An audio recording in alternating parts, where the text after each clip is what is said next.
Okay, so we are going. This is live.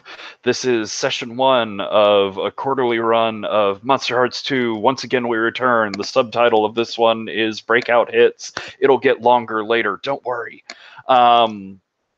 This is me giving a shot, not just at more playtesting with this Wicked and Divine setting for Monsterhearts, but also trying a sort of campaign arc with open table and in-and-out play.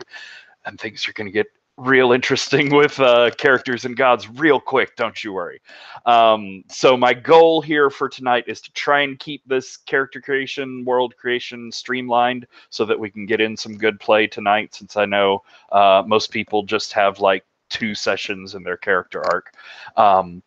I'm bad at that, so I'm sorry if we don't get through things very speedily. Feel free to prod me in that direction. Brief cats for what we're doing tonight, and it may not be entirely brief, as I'm going to go some into what this whole setting means. But the concept here is that this is Monsterhearts married with the world of the Wicked and Divine, a comic from Image Comics. It's wonderful. It's amazing. I love it. You should love it. You should read it. You should watch it. Whatever. It's not a thing you watch. There are other sessions. Watch those. Things have gotten weird already. Okay. So in the world of the Wicked and Divine, there's this thing called the recurrence, where every 90 years a pantheon of ancient mythological gods are reborn in the bodies of teenagers wandering around the world. These teenagers were normal teens up until then. They didn't have like godly omens or weird things happen to them. They were just people. And then one day, someone called the Ancient One in our game here, Nyx, which Ryan and Alex may recognize. I just loved her so much. I wanted to bring her back. She'll never die. This is a new Nyx. It's just a voice I like doing, basically. But she is the Ancient One. She's been wandering the world for thousands of years. She is the one immortal god who is tasked with finding the new young gods every 90 years, awakening them and bringing their godly self out. You're here in the you're here in the recurrence because the sort of spirit, the inspiration, the spark of creativity in humanity, it's constantly in danger of waning, and that's what you bring to the world. You bring inspiration, you bring creativity, you reinvigorate that spark every 90 years with your performances so that it doesn't fade and the world doesn't go gray. At least that's what the Ancient One told you. You went through a transformation. It was physical in some ways. It was sort of mental in some ways. Your psyche and your spirit got melded with the sort of personality and the history of this ancient god, and with a lot of power. There's not a lot of like hardness and distinctions in what's true or isn't in mythologies. Anything could be considered a god here as long as it's had enough legends told about it. You're still mostly you, but your god is sort of riding around inside of you, influencing you. You have a couple of major things that you're out there doing. Like I said, you're giving performances, which are meant to spread creativity and inspiration to the masses. Think of them like any sort of musical performance at any scale you want to. It could be like an intimate pub concert with just a few people around you. It could be a stadium show.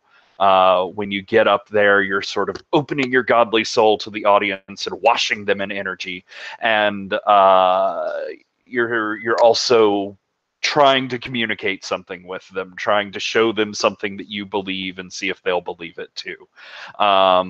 It's not really a musical performance. It's actually sort of unintelligible glossolalia, speaking in tongues, weird noises, divine experience. But in our metaphor, in our world, it's most easily interpreted into like a big over-the-top pop performance. And so these gods, these teenagers, they become instant stars, especially here with the age of like Twitter and Instagram and YouTube and live streaming and all sorts of things that you can do. They were just instant online hits. People swarm to see performances that you give. You have fans, you have followers, and you also have power. With sort of a concentration and a snap of your fingers, you can bring certain aspects of your godly presence to bear on the world to solve your problems with speed and just a few consequences. That was a lot of rambling. Does that sort of make sense, Maria and Sarah? Do you have any base questions before we go on? Cool. I'm going to keep rambling forward then. Um, so in that, if you hadn't picked up, there are a lot of themes of like social media stuff. As I was talking about, it's Monsterhearts, so there's teen drama. Like you're definitely making bad decisions, and sort of pointed at each other, because while we're not in a school, we're not in a homeroom like Monsterhearts would assume. You're in this pantheon together, and there's like in some ways the masses of humanity that you're not really a part of anymore. You have a hard time connecting with them. Love them or hate them, it's these other pantheon members that really understand what you're going through, and so you keep getting drawn back to them. There's themes of wish fulfillment, especially from teenagers, so that's going to be over the top. Mythology, but we're not married to scholarly mythology. We're taking very light dips and just picking up the sort of imagery and themes and using that for coolness. And then lots of fashion, celebrity worship, pop icons, music stuff, obviously. So our aim for tonight is to get through world and character creation, for me to stop talking at some point in a long, rambly sort of way. And I'd like to see your characters interacting with some NPCs. I would like each of you to also think of some NPC, immortal that's part of your story, or a fan, or an attaché, or some way connected to the Pantheon. They can be a good relationship or a bad relationship. It's up to you. And there's also a couple of NPC gods out there, not very many, because this pantheon needs room to grow. The tone for this overall is angsty, bloody, sexy, filled with omens, sort of over-the-top visuals and maximalist approach to life. I also, when I remember, I'm sort of practicing with this, enjoy using like comic book page and panel visuals for what's going on, talking about speech bubbles and like what we see in the frame of this comic book panel. But I also use a lot of cinematic terms and references, so don't feel bound by any of that. And then subject matter, again, it's Monsterhearts. There's going to be sexuality, there's going to be violence, there's going to be sort of bullying and psychological pressure on people. There's also going to be like rampant egos and over-the-top self-worth. So we got a character keeper out there, we got a roll for your party. So we're going to go around and do some sort of like high-level pitch on what you see for your god, your skin, your personality, the sort of where you are with conceiving of what you want to do.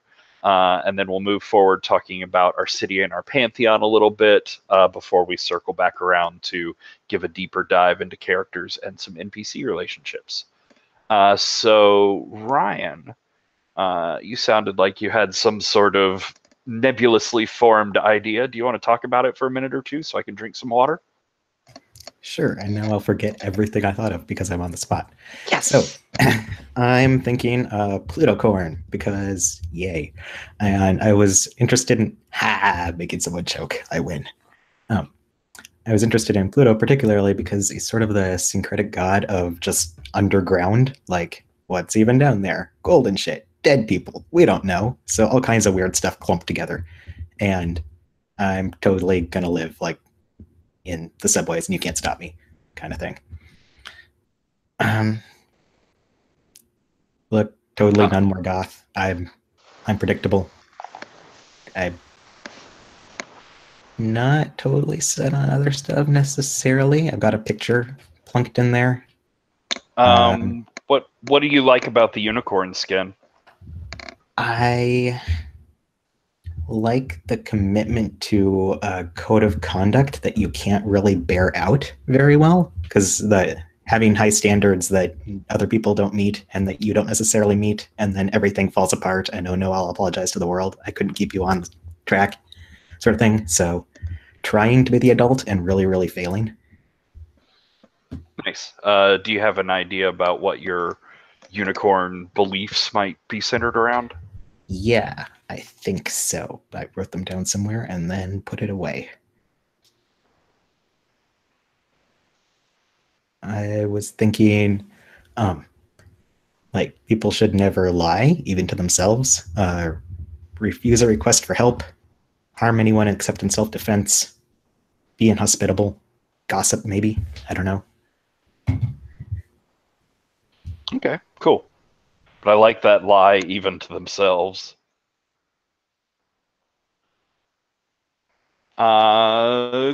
Cool. That sounds neat. We will find out more about them later.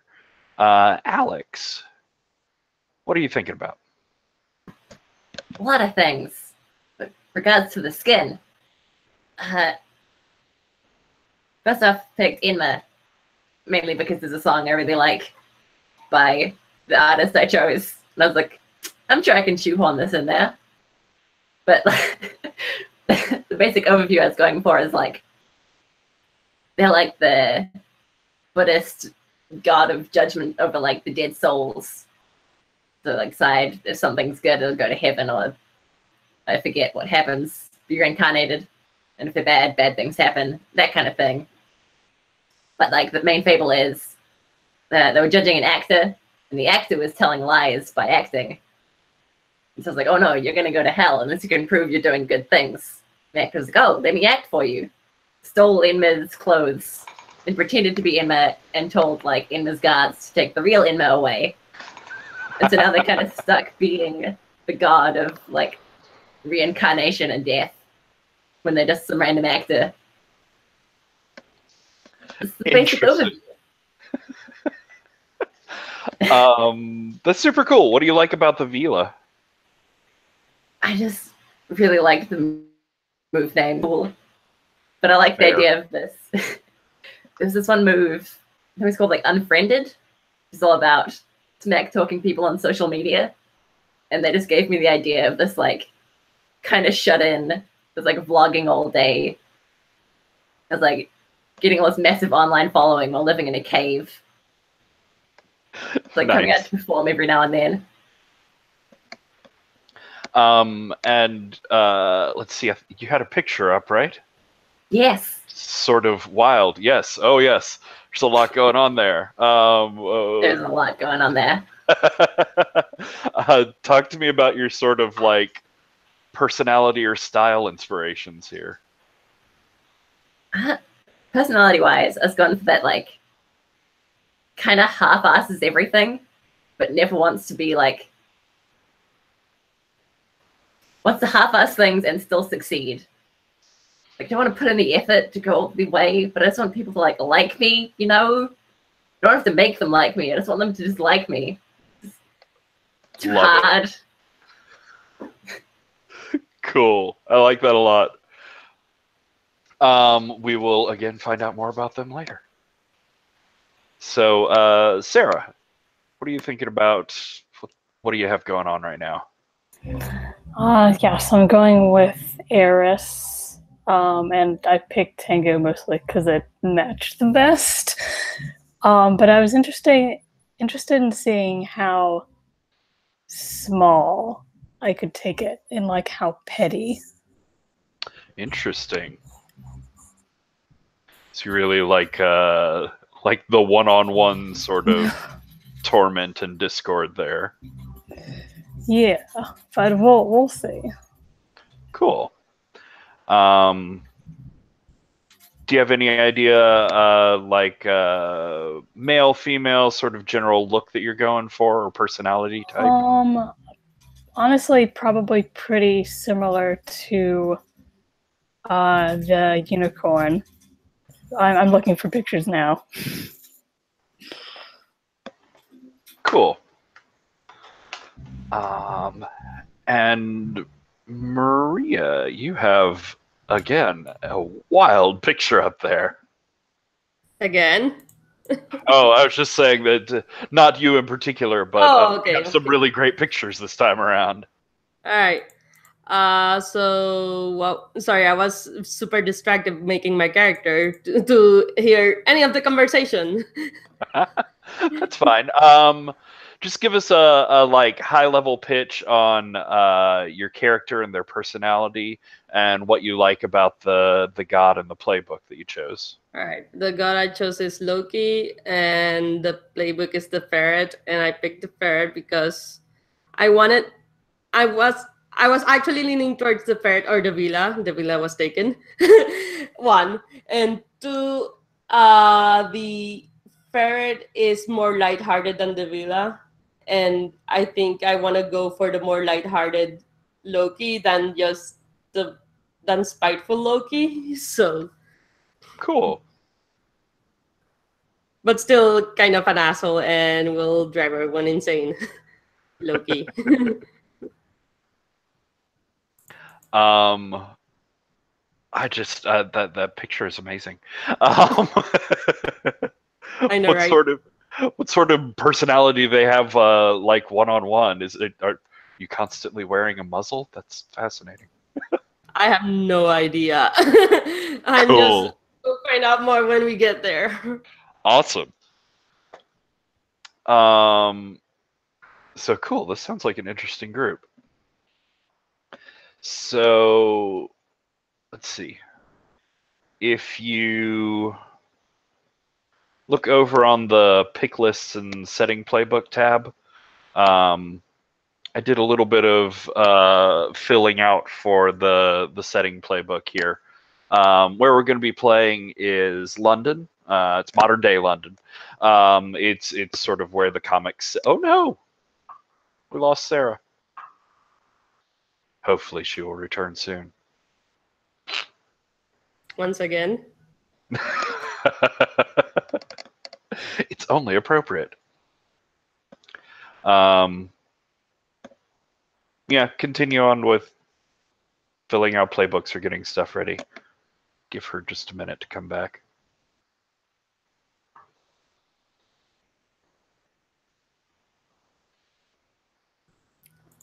What are some appropriate names for any of these characters? I have no idea. Is it just normal names or rockstar names or what? So the character name by default, especially in public, you can go by your god name. So you can go around being known as Loki. It's sort of up to you if in private, like amongst the other players or people that you're close to, whether you want to go by your person name, whether you're okay with people using your human name, or whether you're like, no, I am Loki now, and that is the only name I'll respond to, and don't talk to me about other names or things like that. Mm-hmm. And like I said, there was your character wasn't aware of any sort of deific future for them. So they lived a normal life, so they can just have a normal name. You can be British, or you can be from anywhere else in the world that you want. It's just that the Pantheon has gathered here in London. Okay.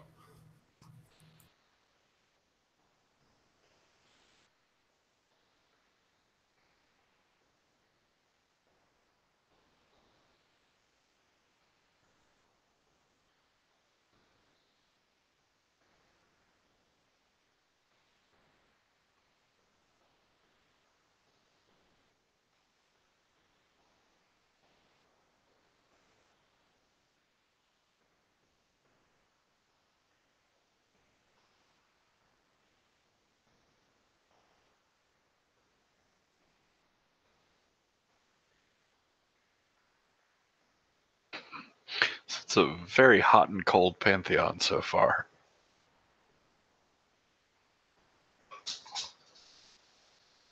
We even rolled with all the stats.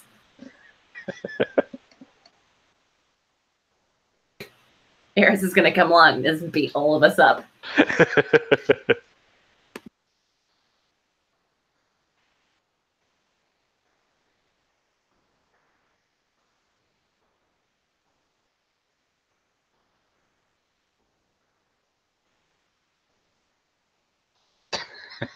Castle Couch Fort. I like that one.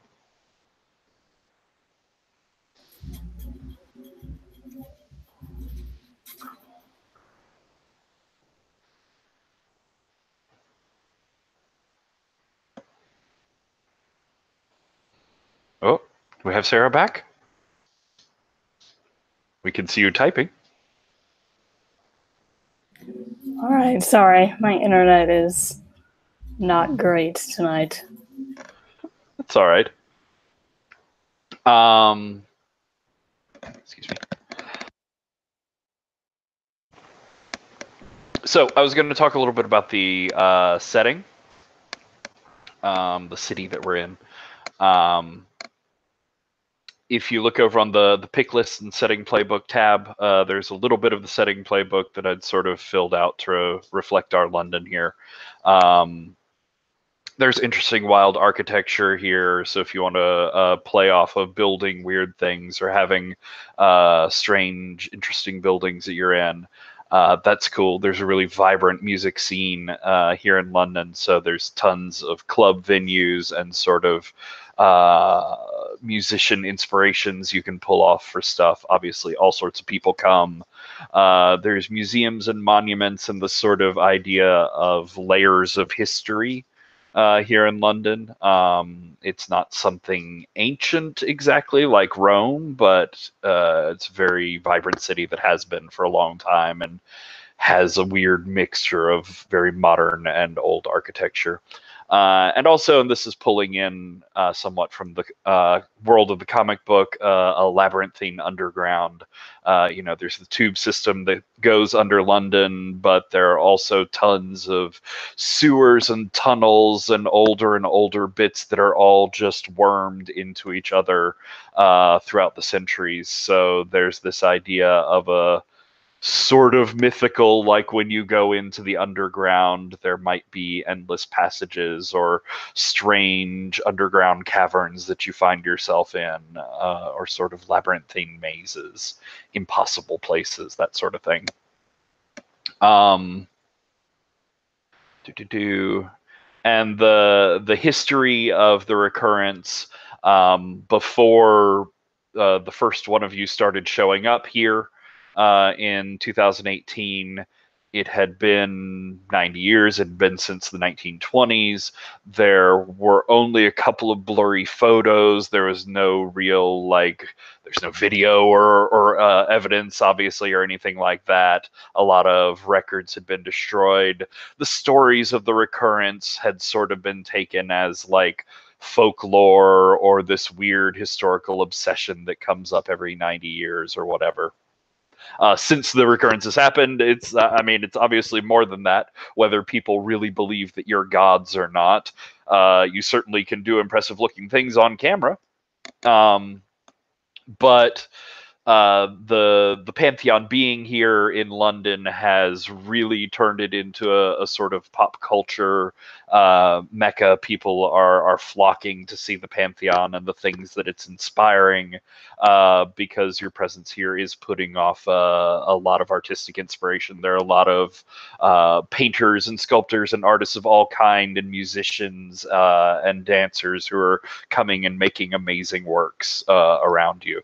And it's also an amazing opportunity for marketing and for companies to come in and get advertising with any of you that you can and make lots of money for themselves, and probably some for you. You don't have to worry about money too much. A couple of fine details about the setting I didn't get into.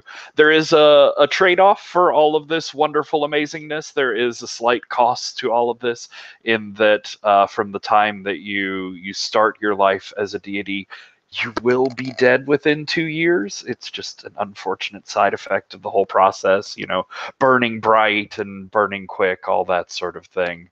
I'm sure it'll be painless and nothing untoward will happen before then. And there are a couple of other deities. There was the first one to return, which is Janus. It's actually a guy and a girl. They're sort of hive-minded. They've sort of act and respond as one person most of the time. They're very odd and creepy. And Janus is the god of transitions and doorways and beginnings and endings and in-between states. There's also Marcus, Lakshmi, the Hindu goddess of fortune and wealth and sort of luck. And he is off somewhere. He will probably show up soon. But he travels a lot in a sort of traveling party. But I'd like to talk about the actual building of the Pantheon. Like, you have a central structure that you have either commandeered some existing building or built something of your own there, with lots of money and construction crews, or with godly magic, who knows. But you'll see in the middle of that setting column, there's a part that says Pantheon has a communal gathering place of power. What do we call this place? Where is it? And there are some options below for some features about where it is or what it's like. And do any of those appeal to anybody? Or does anybody have a vision of what sort of building or structure or just general aesthetic this Pantheon building might have?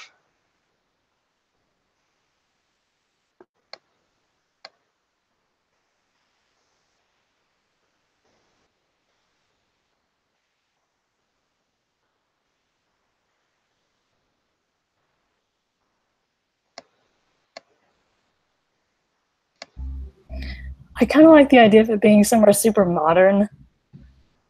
Okay. Do you think it's something that y'all built like right here, right now, or is it something repurposed? Alex? I'm kind of digging the idea of a repurposed railway station. Okay. So maybe like y'all took this railway station and just totally transformed it, remade it in this very like modernist. What do you see, Sarah? Is it like metal and glass, or is it like abstract architecture? What's the modernness that you see? Are we thinking it's under or overground? Probably a combination of both. Like, I think it probably has an above ground structure, but continues down into the underground. Yeah, I like that idea of it being kind of half and half. So maybe like glass on top and then a metal on the bottom. Cool, I like that. So it's like very airy and sort of open and ethereal on the top, and very like industrial and harsh underneath. That's sort of cool. Maria or Ryan, is there any sort of like impossible architecture or miraculous art pieces or just like amazing design stuff that you see going on with this place? Or are there any of those picks that you like off that list?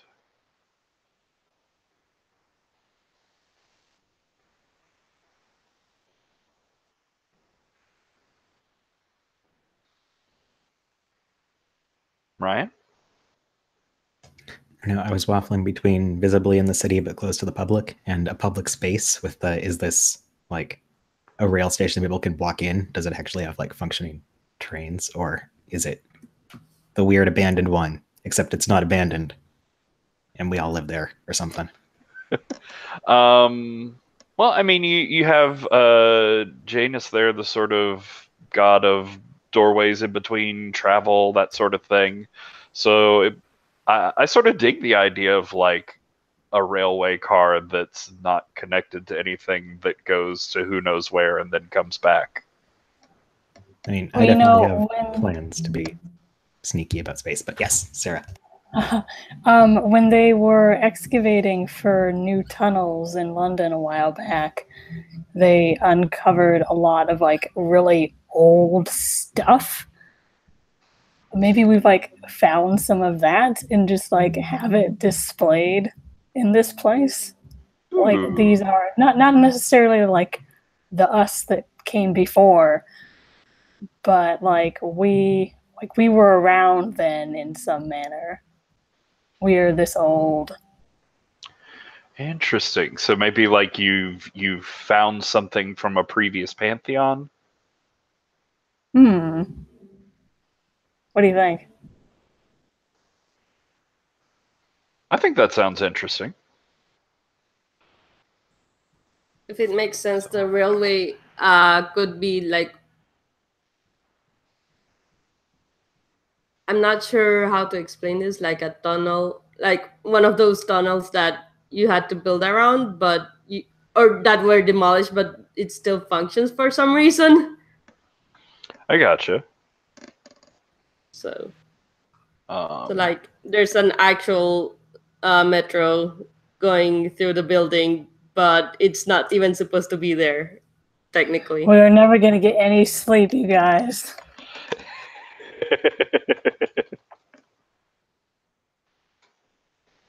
Put in a sort of ghost train that goes down impossible tunnels, and we'll expand on figure out on that.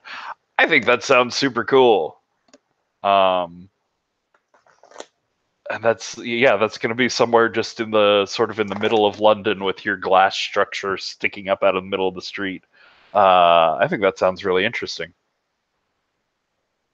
Any other details or bits that people want to throw on there before we move on? Cool. So I feel good about where we are and the sort of things that we're going for. So I think it'd be good to circle back in and do a deeper look at character, do some backstory connections, and figure out some NPCs. Yeah, so we're good on time. I'll go left to right here. Alex?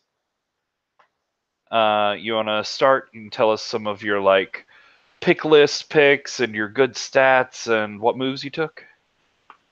Oh, right. Yeah. Let me just pull up the right tab. So, I went for hot and cold. Because, I mean, the other alternative was volatile. And, like, I don't have the effort to, like, fight people. For picks, I went for unfriended, ? It's very important that you have that on the end there. Add 1 rules to shut down someone using social media or technology. I'm going to shoehorn that in everywhere I can. I'm the victim here. If someone tries to tempt you and you refuse, you each gain a condition. And you pig. When someone successfully turns you on, take 1 forward to shut them down or run away from them. This is too much commitment. Sounds fun. We'll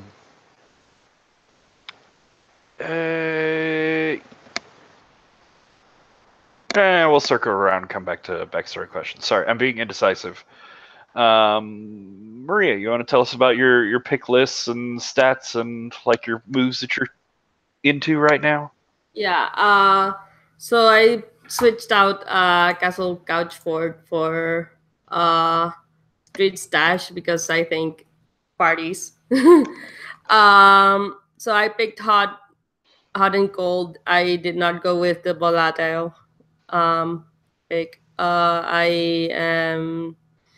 So we say words when you make someone laugh at 1+1 to your next roll to turn them on. When you make someone cry, keep your cool. Huh. And that's mandatory. Street stats, you can always get any mundane supplies for a party or event. If you bring something to wow the crowd, describe what short-sighted thing you did to get it. I think that fits better than the other one. And what else do you want me to say? Sorry. I think that's it right now. Okay. Ryan? So I took people should never, because you have to, and already talked about that a bit. Just what you do, which means that when I help someone I dislike, I gain a string on them. And I believe in you, because that move sounds awesome. Where it's when rolls less than 10, even if I'm not in the scene, I can believe in them and bump their roll up, unless I fail the roll and then things get terrible. Nice. And I'm a little hot, very cold, and not at all good at fighting or being creepy. So yeah, this is going to go super great if I get in a fight with Eris. Nice. And speaking of Eris, So for moves, I have tempestuous. Add 1 to any roll to escalate a situation to violence. nice. Selfish guru. Anytime a character confides a secret to you, they gain a string on you. And I'm kind of waffling between nose for trouble. When you insert yourself in a conflict that doesn't include you, mark experience. Or magnificent maleficence. When you help a character clear a condition, you can ask them a question that they have to answer honestly. And they're all like really personal questions. I'd say I'd love to see people come back for future months, but if all you get is these 2 sessions, I think you'd get more out of going for the magnificent maleficence than the extra XP that Nose for Trouble will get you. Okay. Sounds good. Yeah, I can just roleplay that bit. Yeah. Okay. All right. And for stats, I'm going not particularly volatile. Cold is my strong stat. Cool. Then let's go back around to Alex. You want to do backstory questions? You know I do. Alrighty. I threw a drink in someone's face. Take 1 string on them and then give them 1 string on you. Wow. All right. Whose face was that? Good question. I mean, I kind of want to save the second one for Eris. So, who out of Loki or Pluto would I throw a drink in the face of? I want for it to be me, but I'm kind of sad it can't be everyone. You could say it's everyone, and then you're just the don't only worry, one that gets the it's strike. coming. The everyone is coming. So sounds like life goals to get Enma to throw a drink in your face. Nice. I have plenty of mugs of cocoa ready. But who do you think you started with? Let's start with Pluto. Literally asking for it. So that's a string on each other? It is indeed. All right. What is your second question? Second question is, someone feeds your drama. You each gain 1 string on each other. Wait, I think. Hold on, I closed the sheet. Because I have not much foresight. Yes. I think Sarah volunteered. I would totally feed your drama. Nice. Yeah, Nice. You gain a string on me, I gain a string on you. And Sarah, there's an area under the moves section for noting strings that you have on other people. Is that all your backstory, Alex? Is indeed. All right. Maria? All right, first one. You're hilarious. Gain a string on everyone. Told you it was coming. Nice. Second string. I made someone cry. Give them 2 strings. Oh, who did you make cry?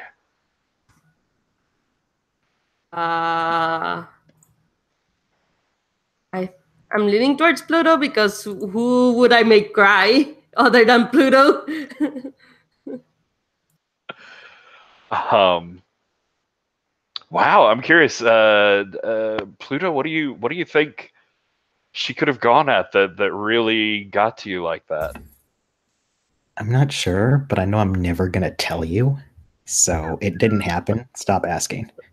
So it was in private. No one else saw it, except maybe some people saw the results, or no one saw the results. I think if people saw the results, they probably know not to mention it. Lovely. So, unnamed blow up in the corner.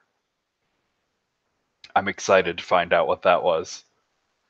Is that all of your backstory, Maria? So do I gain strings or does Maria gain strings? You gain 2 strings on me. Oh, okay. Ha. All right. And yes, that is done with my backstory stuff. Cool.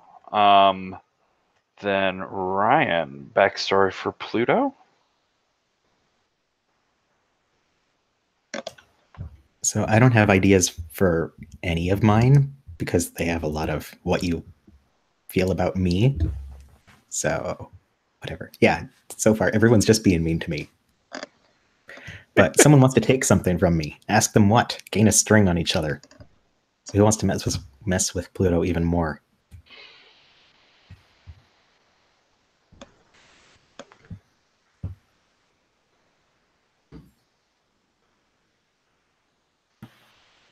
I mean, I could kind of see it being Emma, Nice.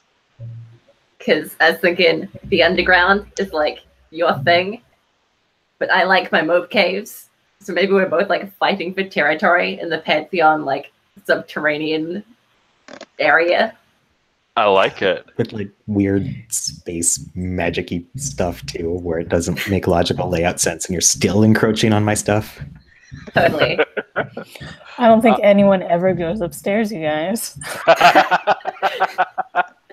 Well, what do you think, like, the visible sign of this struggle back and forth is? Do y'all have different aesthetics that are taking over the underground? Do you, like, put up markers to delineate where you have territory? It's totally a river running through where Enma thinks the boundary is. Just a random river running, what, a dozen or so feet under the street of London? Yeah. Cool. And Cool. rivers are sort of my purview a little bit too, so I think its borders change regularly. Like Oh, nice. just kind of looping one way or the other. Like, no, this is my corner. Nope, I'm cutting right through your stuff. Nice. Perfect. So yeah, y'all have pulled off like a bit of the Thames to run through your border war down here. That's sort of amazing. Ryan, do you have any others? Yeah, so someone's in love with me and has told me about their feelings. Gain 2 strings on them. Oh. Who feels like they're in love with Pluto? Does wear a lot of black. I'll take it. I mean, I would have taken it, but I would give them 4 strings on me, which no, don't feel it. Come on. And it was, Okay. what was it again, Ryan? Read it one more time. Someone's in love with you and has told you about their feelings. Gain 2 strings on them. Oh, okay. So, Eris, what do you imagine that situation was where you told him?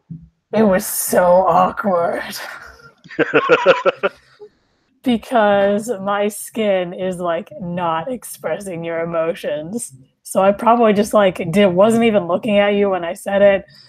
Just like getting milk from the communal fridge or something. And I just like blurted out, "Do you want to go on a date?" By the way, Sarah, you don't gain strings on me. I gain strings on you for being funny. Gotcha. I love everything about that. It's awesome. I'm on board. Just so we know where we're starting, Pluto, like, did you say yes or no to that, or is that a question that's still hanging in the air? I think Pluto probably like choked on whatever he was eating at the moment, tried to play it off like nothing happened, and he's like, "Yeah, cool, whatever," and just left. So you said yes. Oh no! That's what I heard. Like accidental yes, but he probably thinks like, no, it was a no. I mean, whatever. Nice. Yeah. But I not love proper that. shutdown roll. I think this was like a couple days ago, just for awkward timing purposes. Okay, so remind me what happens with strings for that. You get strings on me? I get strings on you. Okay. And is that the end of yours, Ryan? Yep, that's it. Cool. And Sarah, you want to go for backstory for Eris? Oh, you're muted. Okay, so someone ruffles your feathers, take a string on them, and give them 2 on you. I'm going to go with Enma for this because somehow I've heard about that drink. Someone has Oh, man. talked. It's just like petty underground squabbles. What's the strength on that, sorry? You get 2 strings on me. And hold on. And I take 1 on you. Oh, that's interesting. So I feed your drama and I hate you. And Life is so hard. Everyone just makes it so hard for me. Why do you do this, Eris? and you laughed at someone's attempt to insult you. Who insulted me? I can take that because everyone laughs at me anyways. This feels like a different kind of laugh. Yeah, I know, but I don't know if maybe Pluto, like it implies a kind of meanness. or maybe Pluto when they rejected you, so you didn't get it. I'm thinking it could have been me, where like I was insulting you and you took it as a flirting sort of thing, or I don't know. Okay. Cute. All right. So you get 2 strings on me. Oh wait, no, wow. sorry. No. I get 2 strings on you and you get 1 on me. Other way around. Strings on them. And you are Pluto. Okay.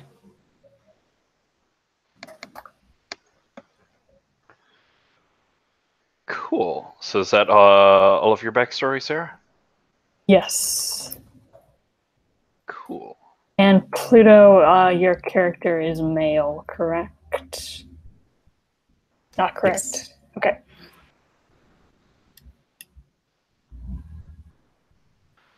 So, right at an hour. That's actually pretty good. So I'm going to talk for a minute about the special moves for this setup, and then I think we're going to take a break for me to look at stuff and sort of process information.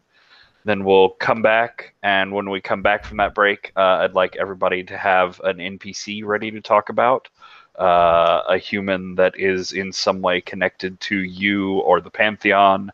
If you want to bring in stories of your family, this would be the time to do it. Otherwise, unlike normal Monsterhearts, your family's probably not really going to be a part of the picture here. But the special moves, and you can see them on the moves tab. New ones added are Work a Miracle, which is when you count to 4, snap your fingers and work a miracle to solve your problems. You choose 2 below. It's not a rolled move. It's just pick some consequences below. And this is basically it's what it says. It's not some incremental thing. It's you're solving a problem right now. You're working some divine magic and just bulldozing through whatever is bothering you right then.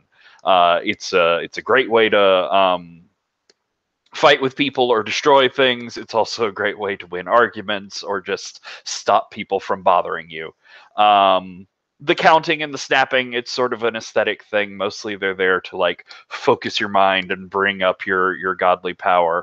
And your miracles are one of the places where it's really good to think about the purviews that you chose and what those purviews might look like in a miracle, or what sort of things you're good at using your godly magic for. It's very freeform, and that's on purpose. And there's always consequences. It's not like a free thing, and some of those consequences can get interesting. One to talk about in there, your god's personality takes you for a time. That is very much one that I'm still experimenting with. So depending on the situation, we may talk about like, what do you think your god would be trying to get out of this situation? What do you think they might rampage into? Or it might just be, let's look at your darkest self, and maybe we'll do that. I'm still sort of feeling out what's the best fit there. Then there's give a performance, which we talked about some before. It's when you get up on stage and bare your godly soul, let your divine light out to spread your message and inspire people. It's always over the top. It's always like the best light show you've ever seen, if you want it to be. Again, I don't want you to think this is just for like big stadium concerts. You can give a performance for a small group of people. You can be in the middle of an argument with someone and open up your godly performance to try and like batter your point through to them. You can have a performance that's just a little 30-second thing, or you can have a performance that's like hours in a club with a crowd. It's scalable, and it's sort of what you want to see at the moment.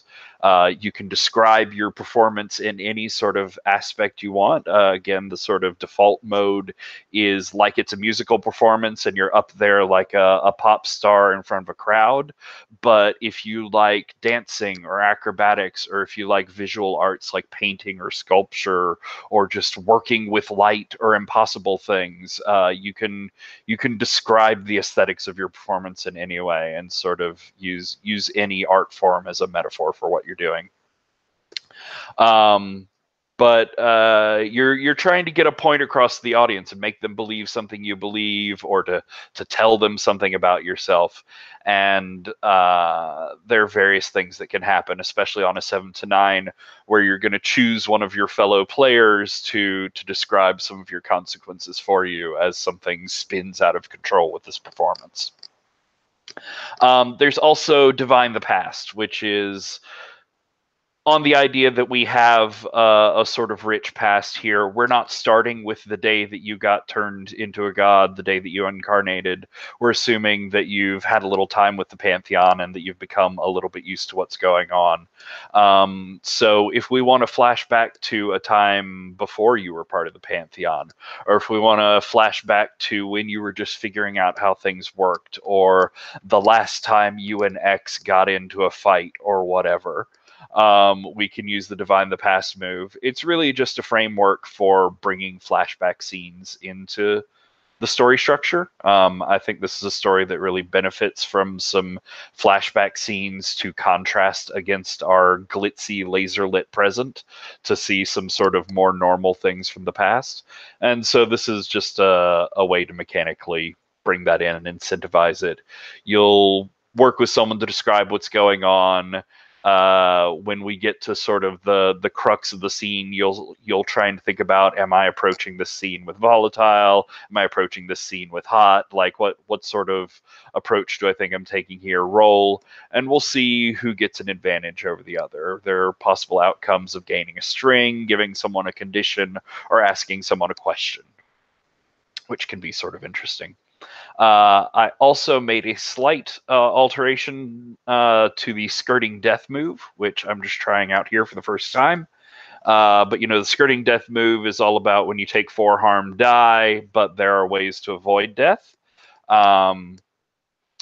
the Weekend Divide comic has a lot of main characters die off in really impressive and large ways. And this is going to be a story structure where we have people moving in and out, like players are changing a lot. So a lot of people are just here for 2 sessions. Again, I'd love to see people come back in the future, but maybe you don't make it back in the future or don't have time to rejoin future ones. So if we get to a moment when you think it might be interesting for your character to die in an amazing and fashionable way, you can totally take that option. And if you do, you can do something truly miraculous and impossible and alter something about the setting or change something about the world or another character. You can do something big and impressive as your death move if you want to, and it'll sort of have an altering effect on the path of the story from there forward. I don't know if anybody will choose that, but it's there if you want to. Does anybody have any questions about those particular moves? Are the death moves on this document anywhere? I'm just not seeing them. In the moves tab under skirting death, which is the 3rd column of moves, it's just that little sentence at the bottom. If you instead choose to die, you can accomplish any one miraculous thing as you do. Again, it's very freeform, open to interpretation. So, I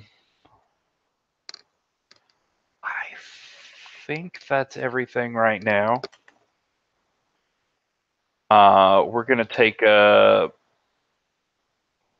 go with a 10-minute break. We'll come back, 11 minute. We'll come back at 10 to the hour so that I have some time to think about things and figure out where we're going. Again, in that time, think about an NPC that you want to bring in. And here is a little mood music for our break. So I'll see you all in about 11 minutes.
I was trying to figure that out. Yes, that was briefly Nicolas Cage. That was a Yes. song from the Kick-Ass movie. Yeah, I figured. I was like, Nicolas Cage? Where was Nicolas? Oh, right. Yeah. That happened. All right. So cool. I'd like to hear about some NPCs and how your relationship's going with them. We'll stick to the same order for the moment. Alex, who do you think is hanging around you or the Pantheon? That is a very good question. I am so bad at NPCs. Well, do you think it's a good relationship you have or a bad one? Oh, it's always a bad one. All right. It's so mean. Is it something from your life or something from the Pantheon? Like the recurrence in your public life?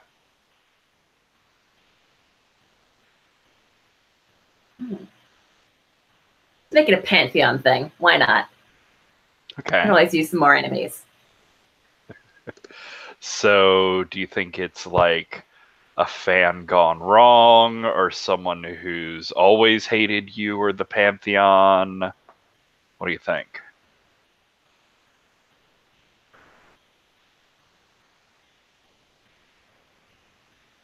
Oh, good question.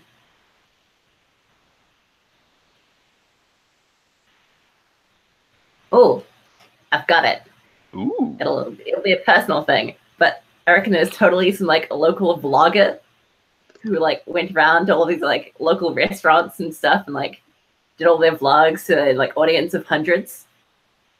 And then Enma came along and just like sucked up their entire niche. This really, really angry internet troll aiming for Enma's head.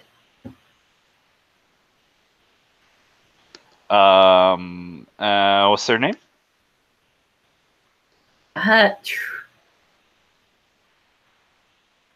Let's go for Max, aka XX_ London Life with a 3 at the end _XX. I'm assuming the first X is capitalized, the second is lowercase, and then the second to last is lowercase, and the last one is capitalized. Spot on. He, she, who is this? Other. Let's go for they, unknown. them. Okay. Actually, no, I like unknown because I've never seen them before. Online person, then.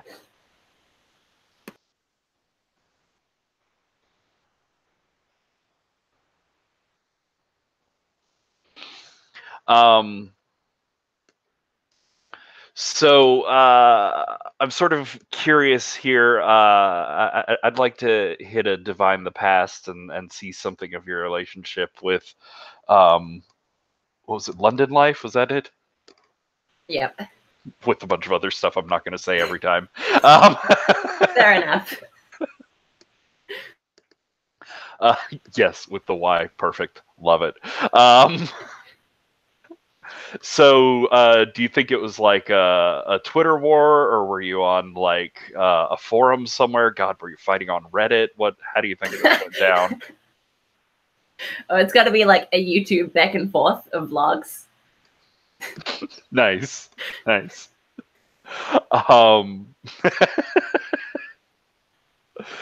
So, yeah, I think they put up something. And it was all of these like clips from some of your recent vlogs and uploads, but they're done in the like all the colors are reversed and it's got the like dun dun and like the would you let this person do the very like oh horrible things are happening sort of smear ads where they're talking about like how fake you are and how everything you say you don't really believe, you're just doing it to see if you can get more followers and stuff like that. So I'm curious like what your response would look like. Oh man, it is like the pettiest thing ever. So it's like a compilation video where Inma's gone through all of their like really old beginner videos and taken like every time their like voice is cracked or they've like stumbled over words and just like put it together in one massive mega clip. Or like all the mic bumps. Yeah, totally. Just a mega mix of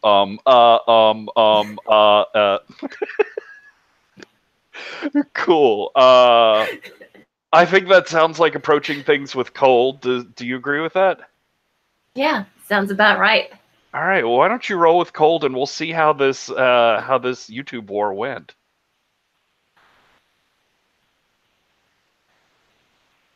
And again, just to highlight it, this is going to be the Divine the Past move. So what we were doing was working out and framing that flashback and what the scene looked like and what the stat for it was. And we're here up to the critical point of vlog versus vlog to see how things turned out.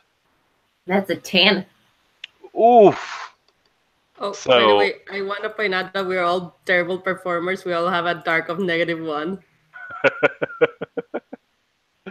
It's all part of playtesting back and forth. But yes, I went with dark for performances this time, and whoops. So there'll be some interesting performances. Yeah, I wonder. Oh, sorry, go ahead. No, what were you going to say? Just wondering why not hot? Dark is I'll stop off and talk about this for a minute, because last month when we play tested it, it was sort of like this Divine the Past move where you decide what stat you're approaching it with and roll with that based on how you describe your performance. The going with dark is meant to be like connecting with your supernatural nature, because dark in Monsterhearts is a lot of the like really supernatural and out there stuff, and in this, dark is sort of connecting to your godly nature and being able to bring it to the fore. And to be clear with performances, just because I don't want people to get scared away from them, if you have a low dark and you roll poorly on a performance, it's not like the performance is a dud. No matter what you roll, it's going to be over the top. It's going to be amazing. The visuals are going to be on point. Everything's going to be super, like look and sound or whatever awesome when you do it. The roll is more to figure out like how clearly you communicate your message and how big the sort of consequences and fallout from your performance are. So, anyways, that was the thinking behind that. It's all still evolving and being play tested. But, Alex, your scene goes your way. You choose one of the options below. Oh my god, you had so many more viewers on your video. Like, London Life's only got a 10th, if even that, of your views. And, oh, people were all about yours. So, what option are you choosing there? Oh man.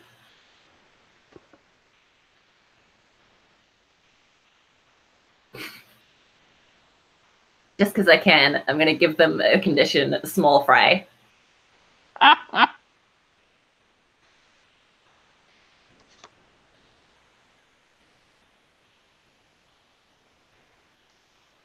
Nice. Love it. So you have an enemy for life online, out for you at every opportunity, sabotaging you with online things. We're running up a wall of personal knowledge here. Whoops. So you mean an enemy for London Life? Oh, that was terrible and wonderful all at the same That's the time. new blog name, like dedicated against Inma. All right, Maria. Wondering who you see as an NPC to bring into the story. I'm unsure because I have no idea what kind of NPC to bring up, but I want to say my grandma, Okay. who I insisted to bring along, like above everyone else. Like, I would not participate in this shit unless I bring my grandma along. Nice. So you think you have a good, close relationship with her? Yeah. All right. What do you think her name is? Um,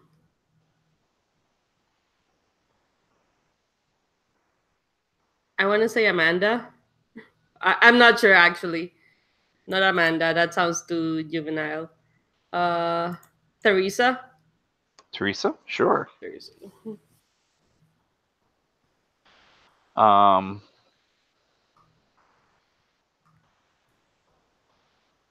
And she's basically putting up with our shit daily.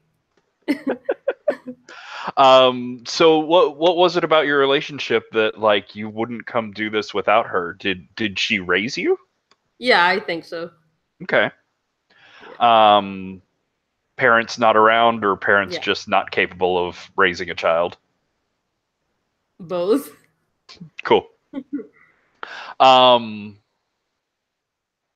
like, what do you think she thinks about your sudden like fame and public status here? I think uh I'm not sure because I don't think I like like how do I put it?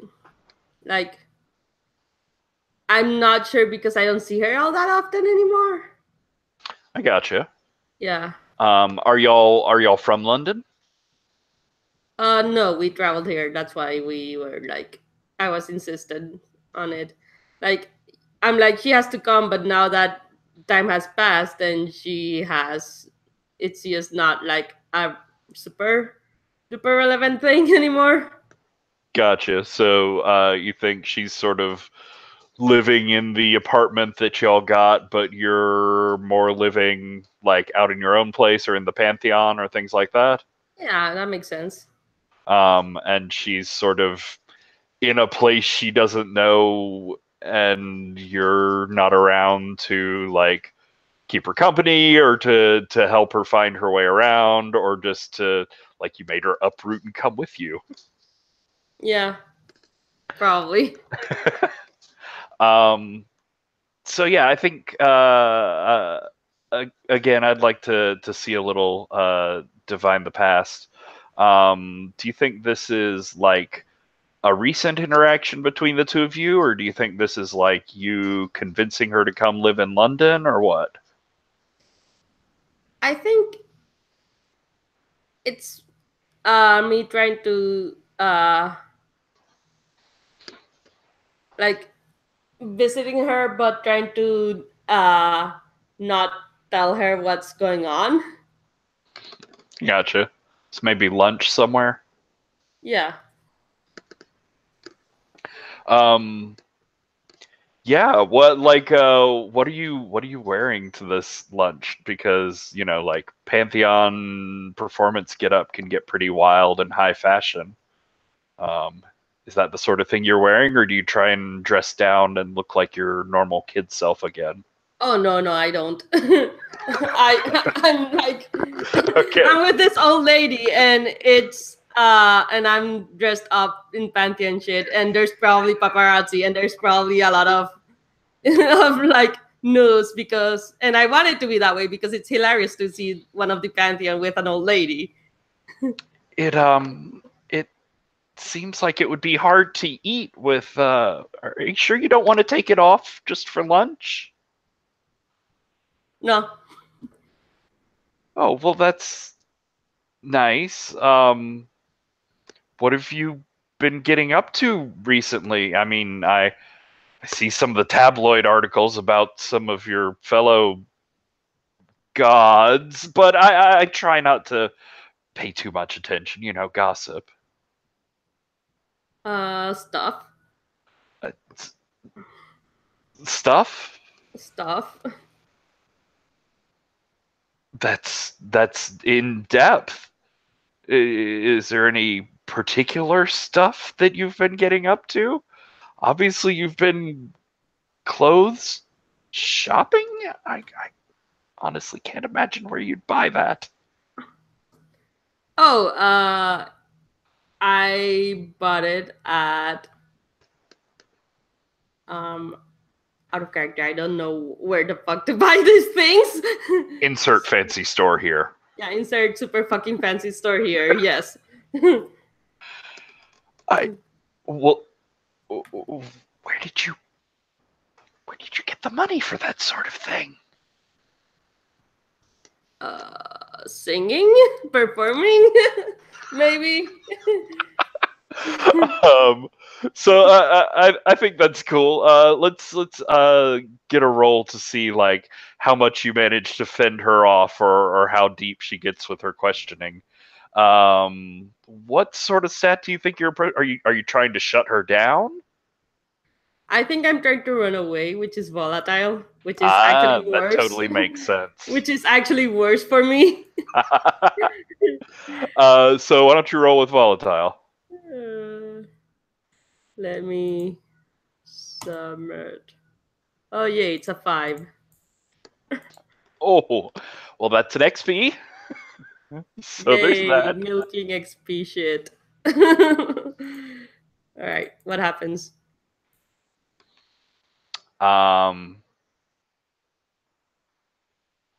So okay. So you're not opening up about what's going on. So she brings up this.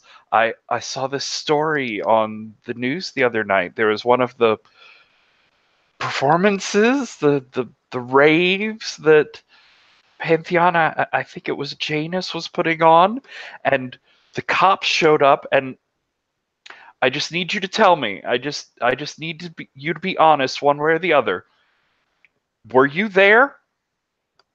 And she's gonna ask a question. You have to answer truthfully. You can decide whether you were there or not. That's up to you. But what you tell her, you have to tell her the truth. Well, yes, I was there. However, I was not arrested. And it was not my party, it was Janice's party, so not my responsibility. I think you need to think more about what's your responsibility and who you're keeping company with. She looks infinitely disappointed. And Yes. she like guilts you and holds it over you for the rest of the lunch here. Do I get a condition or something? No. Okay. Just because they're mechanics for the different things, but just know that you have greatly disappointed your grandmother. Suppose take that forward with you. Ryan, who's Pluto bringing into the Pantheon here?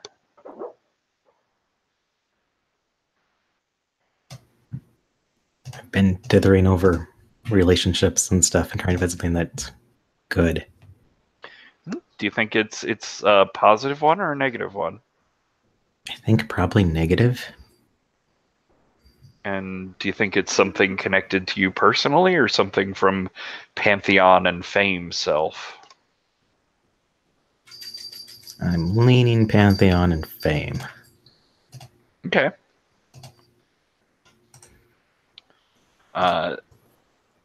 So is this fan? Is this hater? Is this random unconnected?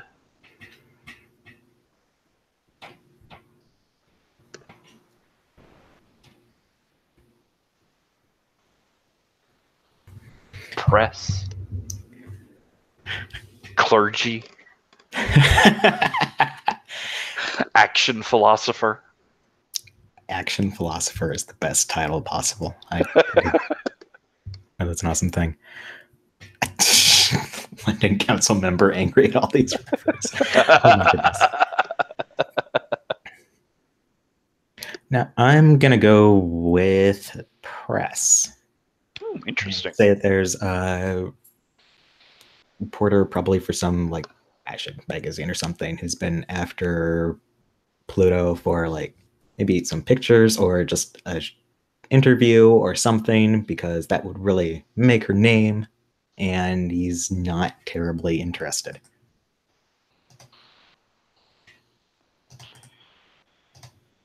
All right.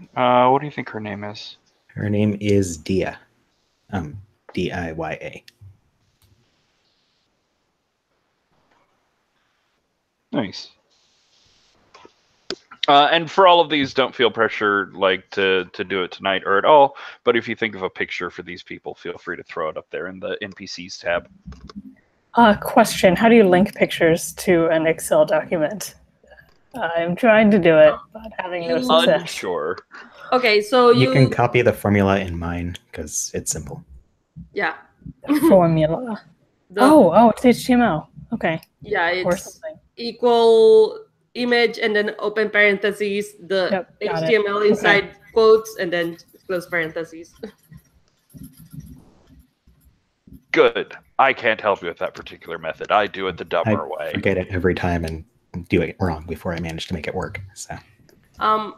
The only issue with the dumber way is that it starts jumping around.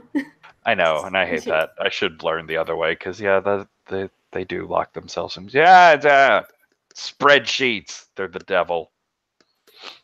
Don't say that. I make them. I specialize in breaking them. I'm trying to get better at not. So, Dia, she's a reporter for a fashion magazine and just has been trying to nail you down. Do you think she's gotten any of the other Pantheon's members to sit and talk with her or pose for her? Sure. Who else is in the Pantheon?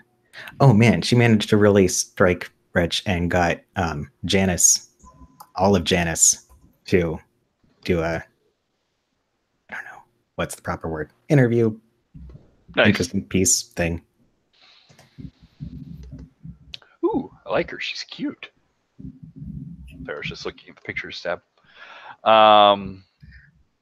Cool. Yeah, that is sort of a coup. Janice, I may have mentioned this. I can't remember if I did. They're the first god returned, incarnated in this pantheon. So they're sort of the first one to step out into the public eye.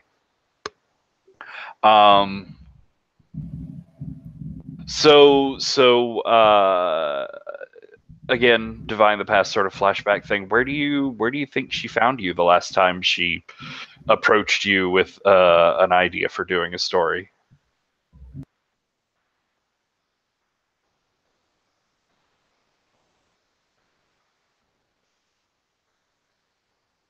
Do you think it was in the Pantheon station, or was it out in public somewhere?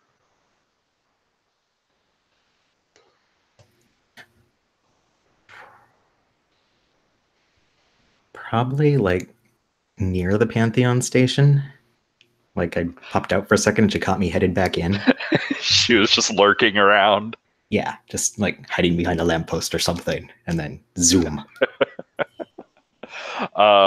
So yeah, I mean, she's not taking any chances. She's coming at you like recorder out sort of thing. Pluto, no, just stop. Just talk to me for just a minute. All we want is just I just want a couple of questions. You answer questions for everybody, and maybe like a quick photo shoot, maybe later on this weekend. I can set up things. Our people can set up things. It's really quick and easy. And just kind of holds a hand out in front of his face at the camera, like no pictures, and then flips it around, and it's like that spread of gold coins. Like, I'll pay you to go away. Is it true that you've been digging up cultural artifacts from the ruins underneath London? She says, pointing at the gold coins in your hand. No comment. Hand closes and they're gone again. Look, there's been a lot of stories about dangerous activities going on at the performances that your Pantheon puts on. Don't you want to have your say in it and put the truth out to the public? What if they're hearing the terrible things that people are rumoring about you? How dare you impugn my honor, Enma, in the chat.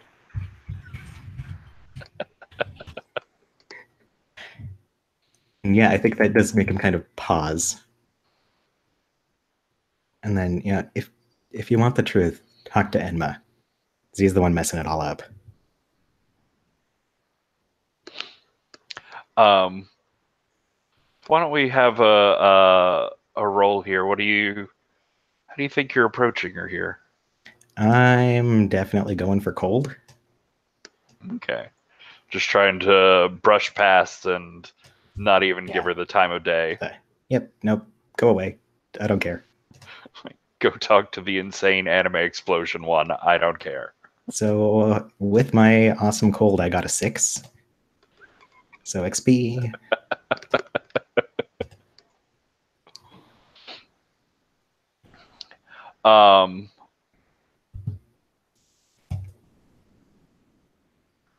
So yeah, you say that, and she like doesn't even take a beat, doesn't pause. Oh yeah, Enma. Well, she would make. Sorry, just saw that. She would make an interesting addition to the cover piece for next month's spread. I guess if you're not interested in being the main featured article.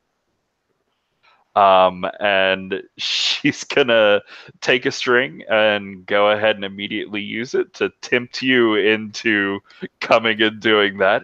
Offer you an XP, the cover spot, a 10-page spread. Fuck it, fine. XP. So you agree to meet her? Yeah. All right. Do you agree to go where she says she's got something set up, or do you like twist her and make her come meet you somewhere? She totally has to come meet me somewhere. Nice. So where is it? It's sort of the standard way you would approach a Pluto performance. You're supposed to leave a pair of pennies on a turnstile as you jump it, and when you end up in the tracks, it's not quite right. Just head on down the tunnel and it'll find you. So you give her this like elaborate set of instructions. It'll totally work. Just run into this train tunnel. It'll be fine. If she doesn't really want the story, then, I mean, I'm not making her do it. That's amazing. So mark down that XP. You can always choose to weasel out of it later, but you have made that promise and given her some instructions, so she's going to be harder to get rid of now. Cool. Oh, and you also got an XP for the miss there as well. Cool. Sarah. Okay, so I've had some thoughts. Nice. I think I have like are we going by, first of all, are we going by the human names or the god/goddess names? So that's sort of a personal preference thing. The just by default, like what the public is going to try and label you and refer to you as is going to be your god name. They're going to try and call you Eris. But it's your choice whether you want to be called something else in public.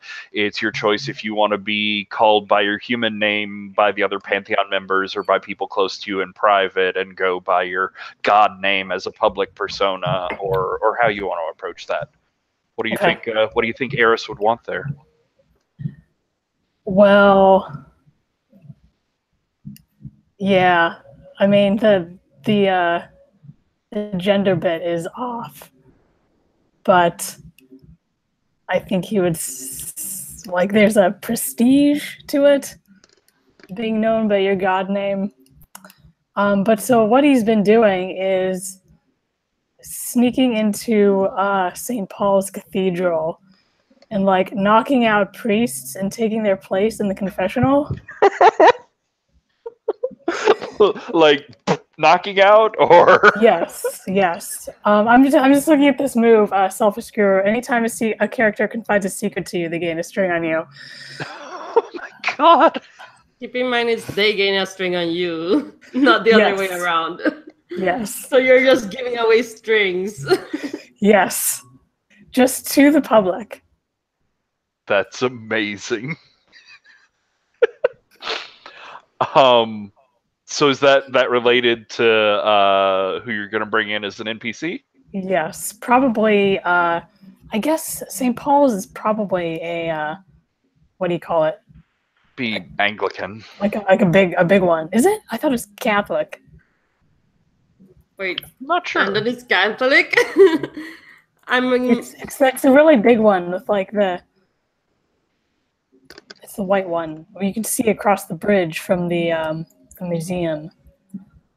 One of them. it is Anglican. I just looked it up. Oh, okay. Okay, what clergy does Anglican churches have? Anglican. That might not work then. No, They're Anglican professionals. is basically Catholic light. It's Catholic without a pope, so it's still priests, bishops, cardinals, all that sort of thing. Maybe Okay. not. Well, there's So the Archbishop of Canterbury, who I think the Archbishop is like the highest kind of in that one. Mhm. oh, that's right, 'cause it's the Church of England. Yeah, duh. Yeah, so Okay. it's all just like Catholic with slightly different names, but Okay. the clergy you can use the same names for. All right, so it's whoever's the highest like seat person in St. Paul's. There There's are no cardinals. no, Should there's research this. there's probably a bishop there. We'll say. Okay, I mean, bishop, St. and like Paul's he is comes huge. in. It's in London. Yeah, and like he comes in full regalia. It says the seat of the Bishop of London, so yes, you are correct. Aha! I can pull random things out of my ass. All right, so you think the Bishop of London there? That's your relationship? Oh my God, that's amazing. It's my NPC. Wait, what is his actual name? Is this okay? Can we use real people? Sure. No. Or I mean, I wouldn't use real Well, people for this. Let's not then. That's fine. Yeah, because it's like it's gonna be awkward. Like, oh hey, we randomly punched the actual Bishop of London in game. So I have no intention of punching him. Well, It's actually, Monster we'll Hearts. see. People may get punched. Okay. Yeah, I'm not finding any names anyway. Okay. Let's call him Richard. All right. So there are so many potential answers to this question, but what do you think has drawn his attention to you? Is it the punching priests? Is it the professing to be a god? Is it something like ill-advised that you did in public? He's probably found one of the people that I've knocked out. Like I didn't hide them well enough or something. Does he find you in the confessional booth taking confession? Yes, he does. He just opens the door and I just like freeze. And can I like turn myself invisible or something? Yeah, you totally could. Okay, I would like to do that. So that would, unless you have a particular playbook move, I don't think you do. That would fall under the "we'll work a miracle here" rather than divining the past, because I think I have a good sense of whether this relationship is positive or negative. I'm just guessing here. Okay. So we can see what some of the specific consequences were. So work a miracle, yeah, you can go invisible. You can do whatever you want to describe to get out of this situation. You just have to choose two of the consequences there. Okay. Work a miracle.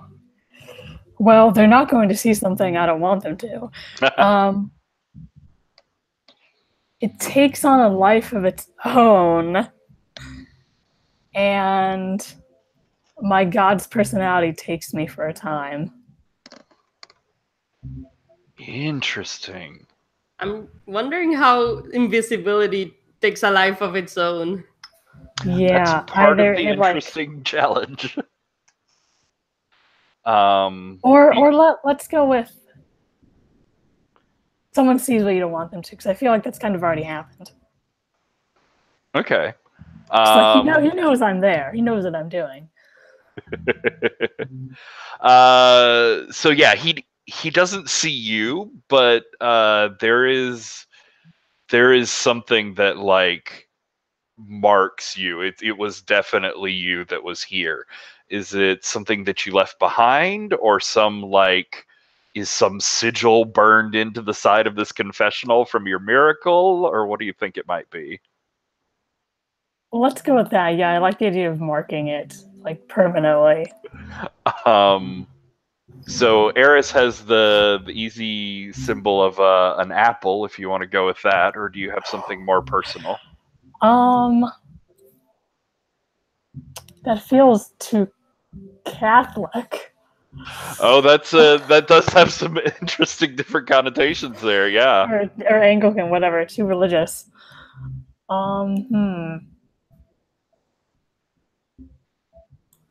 But I kind of like that overlap. Yeah, let's do that. Yeah, I would say go for it because it's over the top and coincidental and beautiful. Just like massive over the back of the cathedral, like right where when the door opens, it's like the first thing you see. Just branded into the wood. That's great. I think it's like metallic gold and sort of sparkling in the candlelight. Let's say just. Or is it like burned, or what do you see? Yeah, burned, like a firebrand. Yeah, and it's like unmistakably your sigil, and there's this like a little waft of smoke comes out when he opens the door, and there's this unmistakable smell of just burnt wood. And then the other one was your god's personality takes you for a time. Yeah. So I don't think like there wouldn't be a mass going on right now, but I'd probably just like push past him, like maybe even knocking him over, and then just start like throwing the hymn books everywhere, just like on the floor and the pews, whatever, just everywhere, just making a mess. Just like sowing chaos and just destroying things. You actually breaking or just displacing or what? Just a lot of paper everywhere. Nice. So there's this like invisible whirlwind of ripping and shredding and stuff that sort of goes through this cathedral, picks up hymnals and like pamphlets and all sorts of stuff and throws them everywhere, and there's pages fluttering down through the like rays through the stained glass window and stuff. And if anyone is there like praying or whatever, I would like just lean down and just like whisper, "Don't worry, I see you."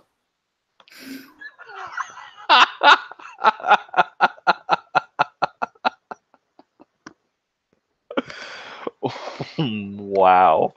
Throw some more books around and then just like skedaddle. That's pretty amazing. Do you think what is your real name or human name?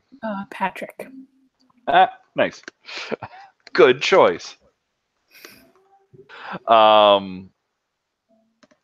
So do you think Patrick does he remember what's going on when Eris takes over, or is it like a blackout situation? No, he probably still remembers, because he himself enjoys chaos. So it wouldn't be like a partnership exactly, but she would like let him like ride on the little car beside the motorcycle. I got you. So you do still feel like very disconnected from yourself and your actions in that time. But I am seeing it all happen, yeah. You're sort of like rooting it on sort of thing.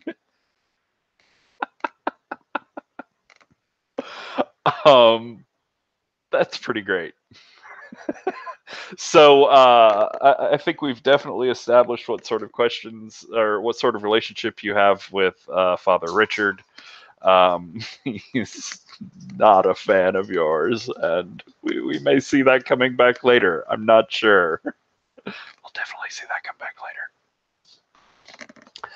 Please. Cool. So,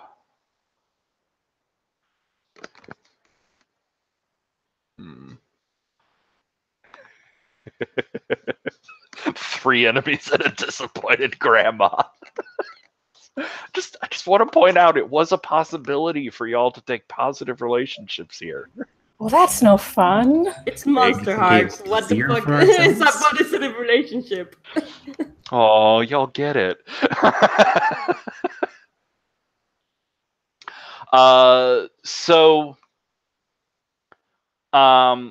I think as we come in on things, I'd like to have sort of a home scene in the Pantheon and see like a central meeting place, round table type area for y'all. And then I think there's going to be a performance thrown by Janus at a big club tonight, so we'll move on towards that as well. So I think we're gonna go in. We're gonna describe this central area and have a little like characters meeting with each other scene. Then we'll take a second break, and then we'll come back and do the performance of the club. That sound good? Cool.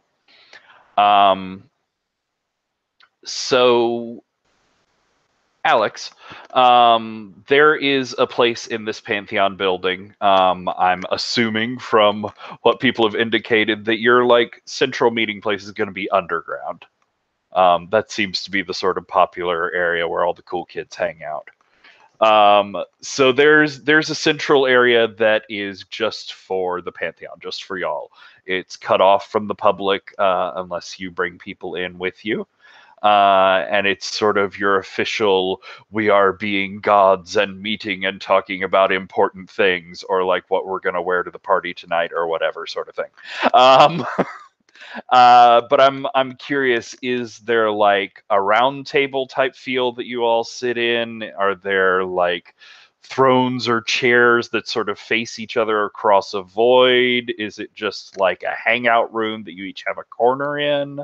What does this place look like in general? Oh man, I like the idea of it. Sorry. I like the idea of it being like an interchange. So there's like these 12 not doorways, like train tunnels, and like the tracks meet and converge in the center, and like one big nice interlacing thing. Words hard. Words very hard. Words mean, make brain hurt. Cool. That's interesting. So it's this weird, like, impossible 12-way junction underground here. Ooh, it's getting late for me. Words are hard, man. So, Maria, what do you see as like the point of personalization here? Are there like thrones that each of you have set up in a certain way, or is it like the archway into the individual tunnels that looks like each of the gods? Where do you think your stamp of personality is in this?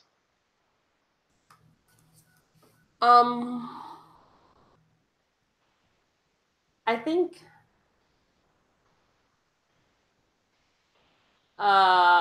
there are chairs in a circle, and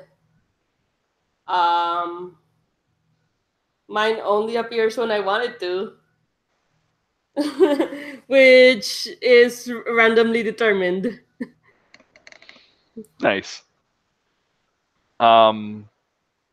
Ryan. So I'm curious, like, what sort of places, because there are these 12 interchange tunnels, so obviously there are rail cars that go off into these weird tunnels. Do those tunnels, are they like leading into the god's sort of personal chambers areas, or do these tunnels lead off on some like strange quasi-real quest underground sort of thing? I mean, some of both. If you take the right tunnel, you head off in the direction of that god's chambers, but yeah, the direction is kind of a vague suggestion. So you think maybe splitting out from this grand interchange, like there are a lot more branchings and splittings and a bit of navigating that you'd have to do going back and forth? Yeah, and I think if you tried to map it all out, it just wouldn't make any sense, especially not with the amount of space there actually is down there. But also, if you tried to map it out, you would have a lot of time and you'd get really lost. So, Sarah, I think sometimes train cars also come in from these tunnels and sort of dock here at this exchange. No one really calls them, and no one knows where they come from exactly. But who or what was it that got off of the last train car that came out of one of these tunnels?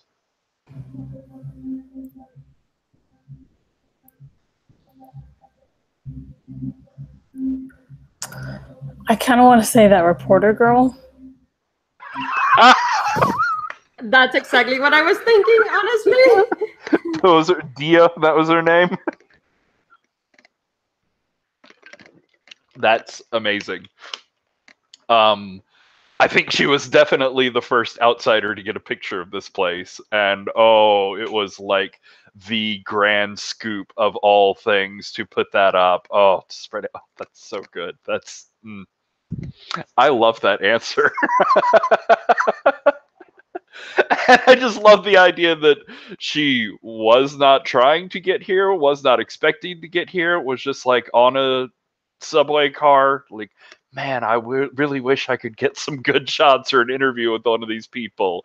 Looks up, everyone has exited her car, it stops, she gets out, and there you all are. I gave very simple directions. She couldn't even follow them, and yet this happened.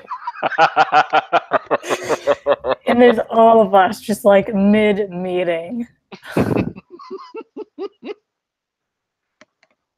That's, oh god, that's beautiful.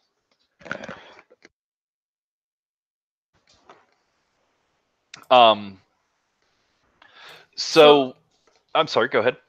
So because I find this absolutely hilarious. Yeah. Can I perform a miracle right now in this meeting? Yeah. To make her invisible to everyone, but still there. So everyone thinks she's gone, but she's still there, actually. Yeah, and I just want to fuck with everyone. So you're doing like a big banishing where you're like sending her away sort of thing? Yes. Oh, cool. So what does that look like? So since my purviews include illusion, I basically say I banished you to whence you came.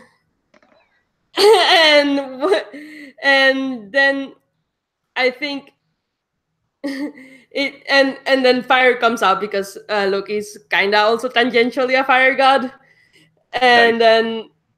then she looks like she's going up in flames, but she doesn't see anything. She would be really confused, but we cannot see her or hear her anymore. Be gone back to the press pool you came from. And then everyone else sees, or like the Pantheon would see, like her burning to death in like right there. But then it's like that didn't actually happen. She's still there, and she would be really confused at the reactions of everyone. So I'm just sort of curious, like, are you just doing this to see what sort of things people will say in front of her? Yes, also because I'm a dick. Because it's Loki, of course I'm a dick. So well, cool. What sort of consequences would you choose there? all right. Let me look at the moves.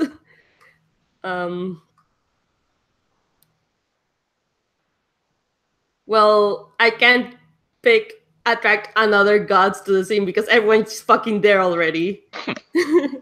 So I think, huh? Well, there's also the NPC gods and Nyx, the ancient one. Hmm. I think it takes a life on its own, definitely, and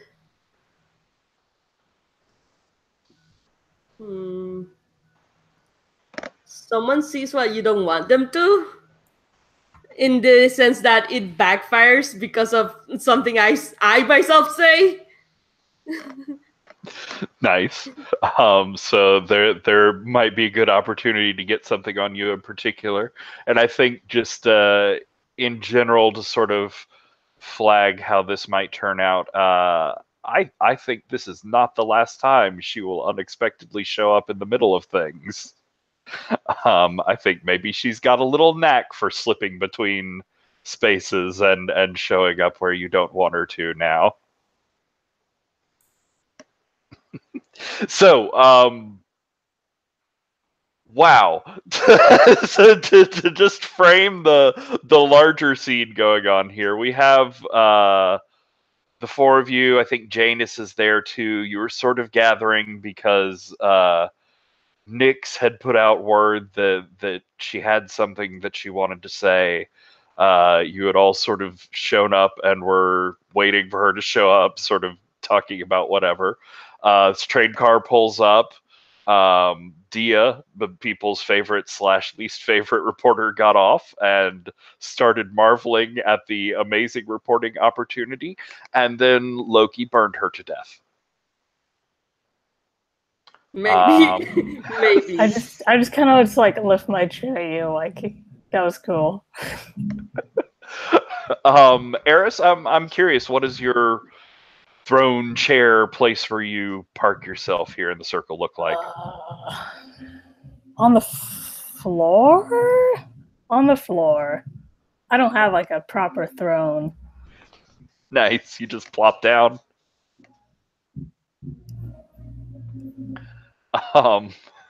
So yeah, I'm sorry. What did you say? To Loki there? Oh, just like I don't say anything, but it's like an acknowledgement. And at that, I just slide over, like literally slide over to my chair, which is currently like unslanted so that I may lean on it naturally.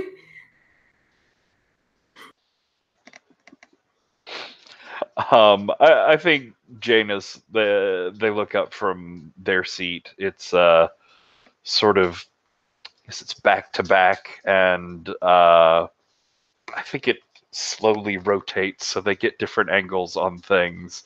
It's like bright neon oranges and greens and blues sort of spray painted all over the two thrones.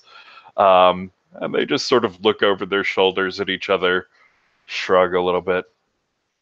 Her pictures were always terrible. Oh, and her taglines were the worst. It's probably for the best.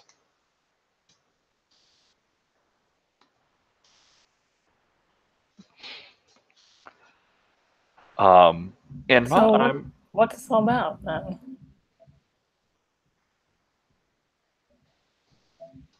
Sorry, what? Oh, just asking Janus what we've gathered here for. I don't know. We don't know. Nyx, she had something to say.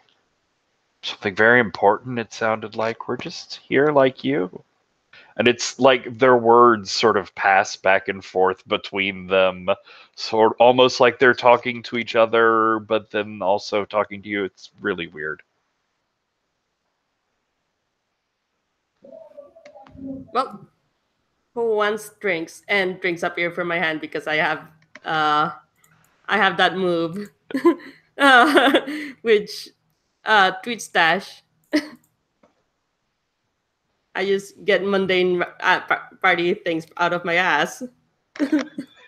Nice. So yeah, Enma, what's your reaction to burning reporters and now drinks? Yeah, I mean, a little bit of horror mixed with like fear, essentially. Like, what the hell? This burned someone alive? I mean, it was funny. No, there was no setup. The punchline was fire. The punchline should always be fire. What the hell are you talking about? So, do you think you're trying to shut down Loki's joke-making abilities? Yeah, sure. I dig it. Can I just throw myself into the middle of this and say, guys, guys, guys? And then that's it. So you're not actually trying to stop anything. So much effort. You can really feel it.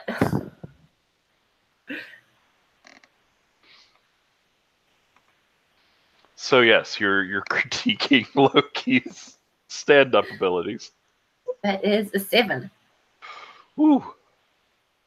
So, Loki's gonna get to throw a condition at you, but you get to make a choice, I think. Haha, I'm right. Aha. So, Loki, do you have any strings on Enma right now? I have the string on everyone right now, so True enough. on literally everyone, so yeah.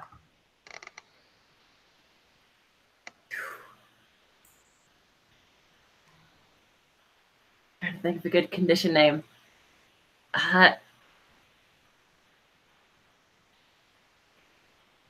Yeah, I'll just go for bad setup. Bad setup, okay. Well, you just have a stick up your ass.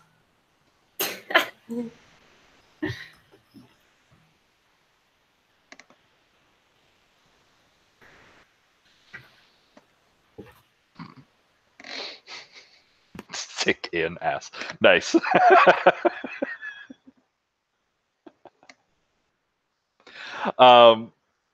So yeah, Pluto, there's this going on. They're arguing over stand-up performances and the place of the press in modern society and or a furnace. What's your reaction and take on things?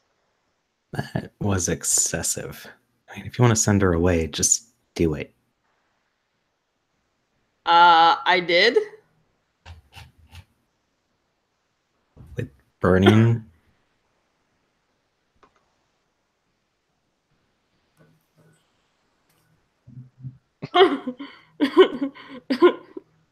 She's got a point. They're gone. Pluto, do you want to do something about this? You're the god of death. You can bring her back if you really wanted to. You can't just go murdering people, okay? She didn't do anything to you. You can only you're so murder right. people We that should- choose. Go ahead. You're so right. We should do something about this. You get the left, we get the For right. saying that you shouldn't murder people. Alright, fine. I'll do some sappy performance about not murdering people, and maybe all the wars in the world will stop. And people will stop murdering each other. I think there's a big difference between me saying you need to stop all murdering ever and me saying you shouldn't just murder random people who wander into the wrong place. But I wouldn't expect you to get that, and I'm shutting you down. Alright. Man, people are really anti-Loki this afternoon. That's a 9, so semi-success. Let's see. I don't know if you want to. Loki's got the bad setup condition. Do you think there's a way that you're pulling on? Are you piling on insulting? Oh yeah, I'm her totally. comedic abilities. Yeah, saying that wasn't funny. I thought you understood what a joke was. Mm. So that'll get you up to a 10. Woo. Oh, using conditions bumps you up a point. Yes, when you take advantage of someone's conditions Oh, right, while they making a rolled a move. 9. All right, they rolled a 9. Okay. Yep. I was confused and thought he rolled a 7 when it was Enma who rolled the 7. Okay. Gotcha. And I'm going to take away Loki's string on me Okay. because I am not amused by them.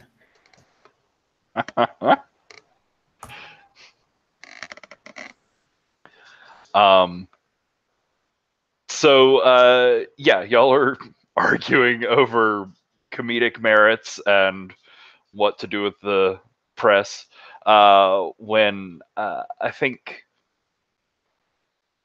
there's like this sort of shaft of light that comes down through some cracks slash a sort of window in the ceiling of this place here, and just sort of fading in from the darkness and out into the shaft of light in the middle.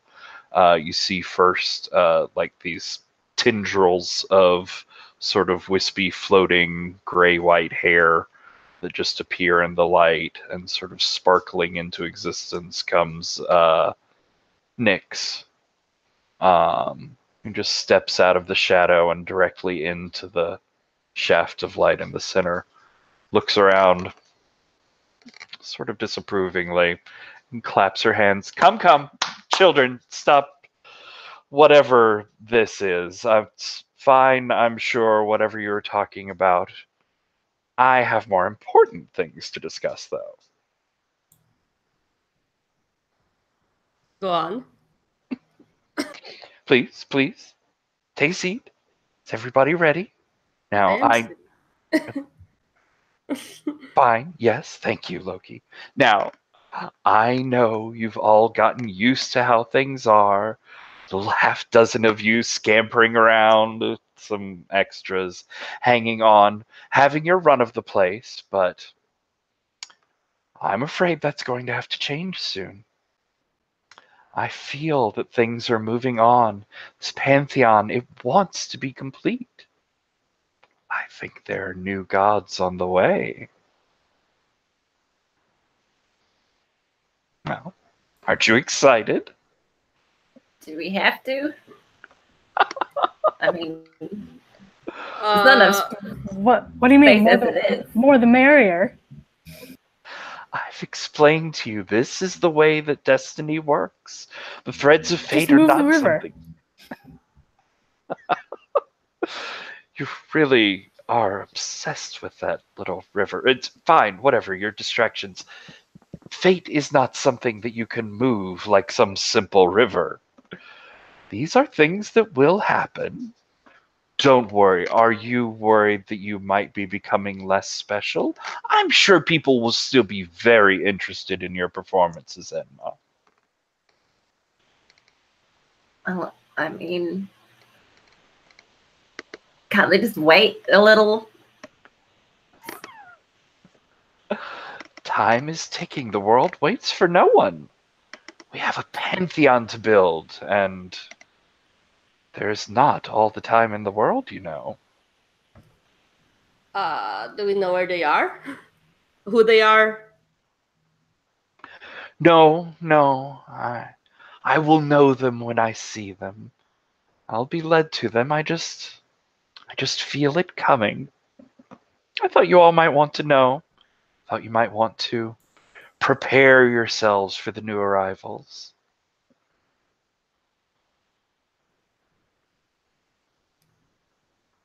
Hmm. Yeah, so if you put the river like maybe 100 feet north, I think that would open up space in your wing of the building, Enma, and maybe we can just put someone there. How about we put the river sideways on a wall? That would be more interesting, right? Okay, so we're gods, but gravity is still a thing, you know. It's so much effort to get water off of the ground. Like, it's what rivers do, Loki. It's what rivers do. I mean, Fine. you can totally just spend all your effort. You can just stand there and do that all day. That'd be Fine. fine. Yes, Wait, is all this of you should Godbound? stand here arguing about water features here in the Pantheon, while humanity's spark of creativity is withering away, while people are turning gray and boring in the streets and just falling over from dullness. If none of you are interested in fulfilling your place in this world, I still am, and maybe I can find some deities who are more willing to share themselves. Patrick just kind of like throws out his hand and just like, no, wait. That sounds super boring. Let's do that. And Pluto was totally going to say something, but Eris is a lot faster to comment. Wait, So what sorry, did she say? Were you going to say something? Oh, yeah, Pluto was going to say something. but Yeah. Eris totally cut I him see off. the look on your face and then like, please, no, go ahead. I didn't say I wasn't interested. I just wasn't going to cut off Loki with whatever it is Loki's doing. Well, no one ever knows. No, come on. Say the thing you were going to say, Pluto. I did. When another god appears, I'll be ready to welcome them. I don't know what you all are doing. Water features. Yes, water features. We should set up a water Get out of my performance. space. Say it Sorry, I again. could. Sorry, Ryan, what'd you say? Oh, just keep it out of my space. Well, it's not going in my space. There's not very many other places for it to go. It's your river. You brought it down here. You get to live with it. Oh, I've noticed you've been moving it, Pluto. I'm sure you can make some room. Dig deeper. Fine. If that stupid river is all that you're concerned with, your little trickling runoff from the Thames down here, then please spend your entire existence moving it back and forth, 5 feet one direction, 3 feet in the other. It's very important. It's vastly vital to humanity's survival as a species and creative spark. It's exactly what you were brought here for, I'm sure. No. We're going to do the thing. You're the one that called us down here. What thing are we doing, though? If you want someone to perform, I can perform. But I assume the others could too. They're just being a bit slow. Janus will look up. They've just sort of been rotating and staring at all of you being energetic and weird. I say, fine. Nix, if you're trying to suggest that we need to get out there and remind the world what a good party looks like before the newbies show up, we can throw a show. We can put on a performance. We're famous for it.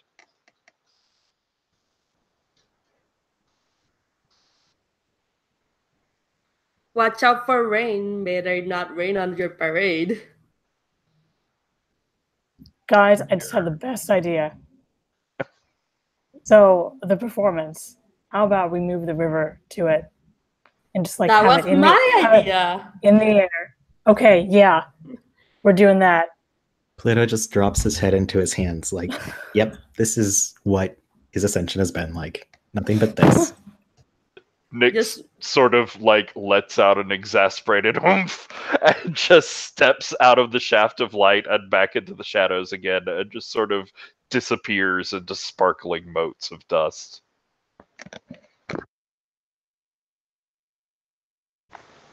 Janus looks up. That was unnecessarily dramatic. But we have a party to look forward to, a performance. I haven't given a performance in a while. This should be special. This should be amazing. It should be a one-of-a-kind show. Like last time where someone got arrested? No, much more dramatic. So we're all gonna get arrested. If we play our cards right. So, you're all coming. I'll be there.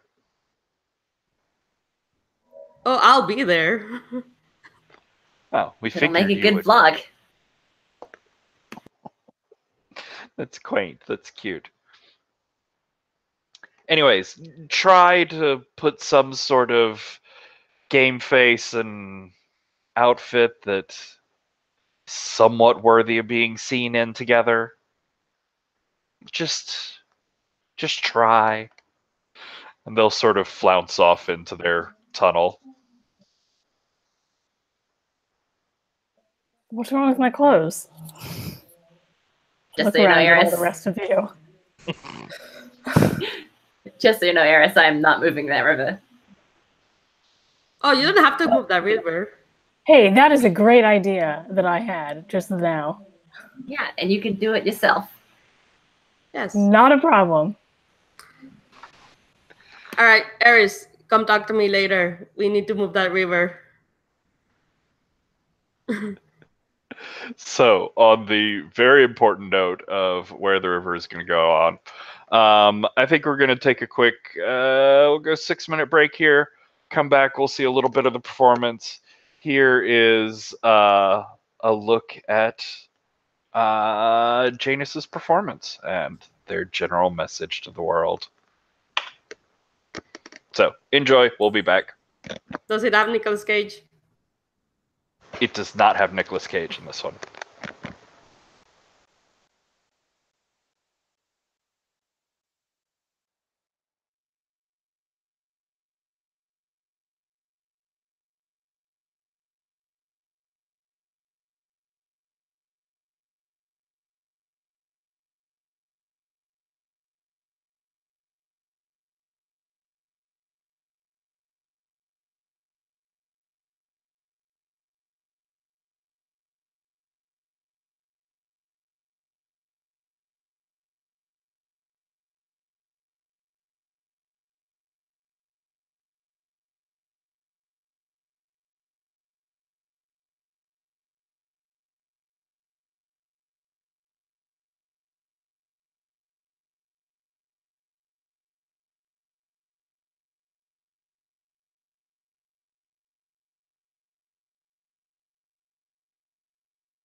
Like he's surprised every time.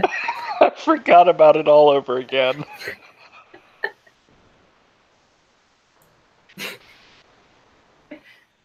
It'll be sad when I finally run out of wigs to wear. I will too. How am I going to live without the endless parade of new wigs? I'm sure we'll find a way. All right, so this performance, it's later on tonight. We're going to sort of speed through this scene because we're running out of time here. So it's not going to be as in-depth as a big performance could be. But it's sort of warehouse rave is the feel to it. It's often some janky warehouse in a bad part of London, but inside is all like mirror balls and laser lights, and oh my god, the sort of neon show going on is over the top. The height of things is Janus performing in the middle of it. They're sort of like floating in circles on stage. There's this green and purple laser light show going on as these swirling sort of doorways, portals of energy start spinning around them up in the air, putting out different lights, different hues of like light from different places, purples and reds and greens and yellows, just all these different sort of lights flooding through these doorways.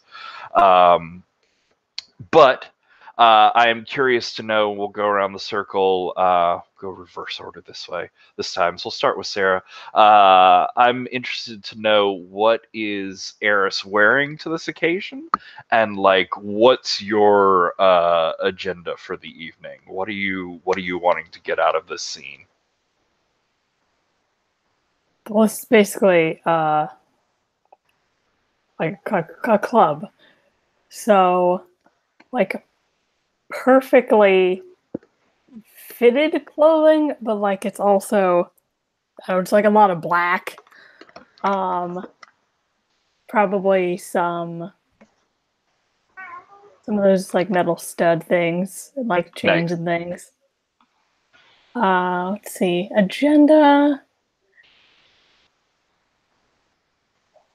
Like, are you here to just enjoy the party? Are you wanting to try and upstage their performance with one of your own? Is there something you want to get out of one of your fellow gods?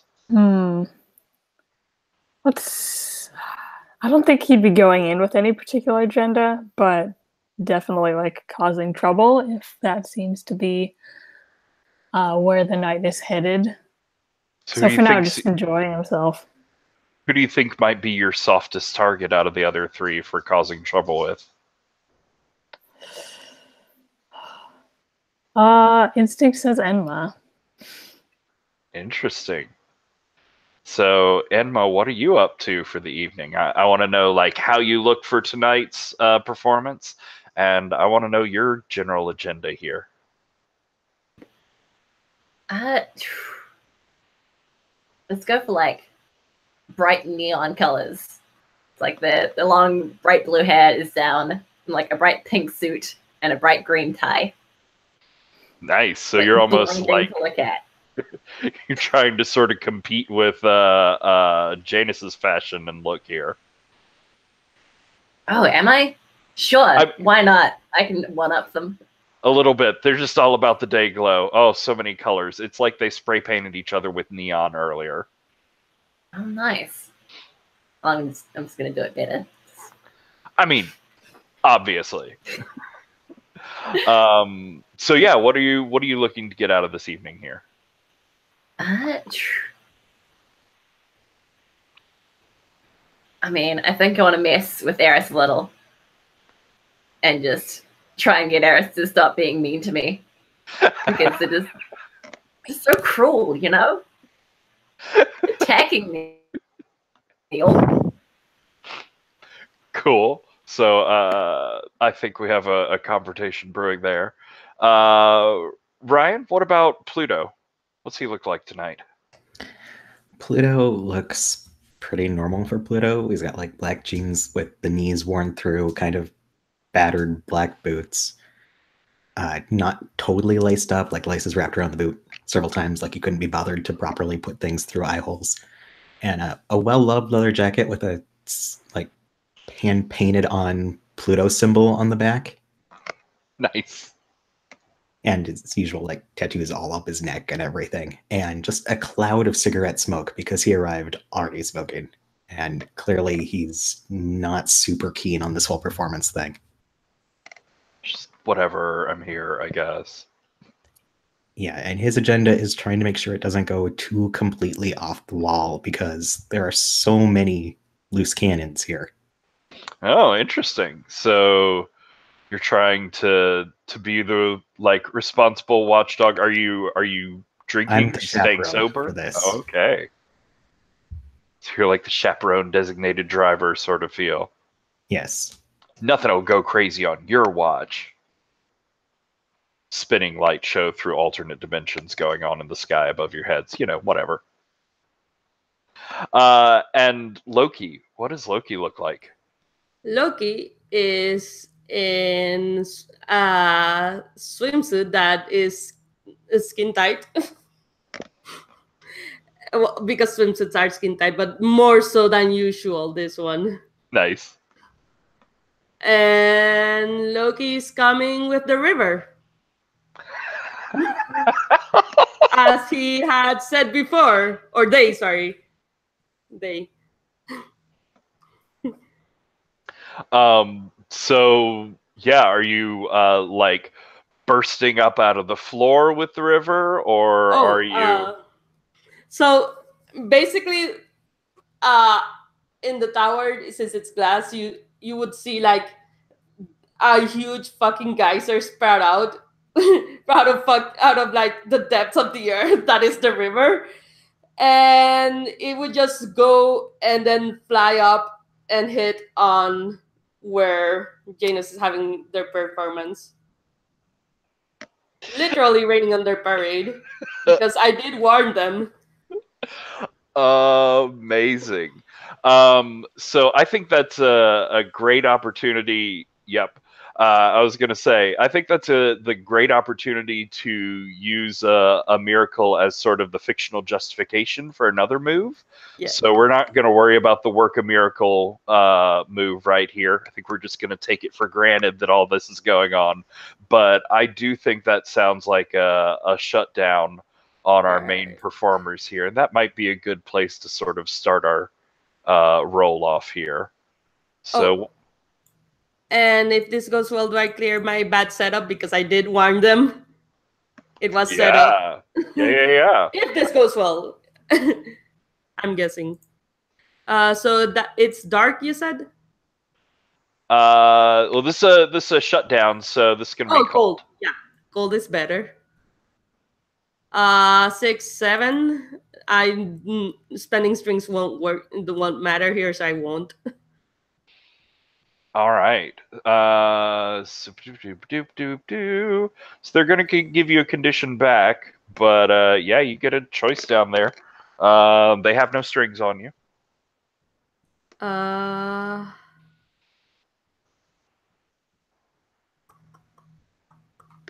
So.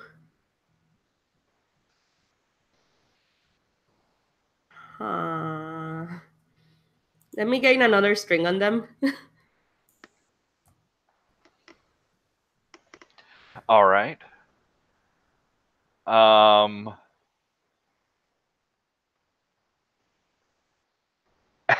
think as you land down in this like fountain of water that I don't know, is it forming into a coherent pool or a river, or is it just like sort of spraying everything?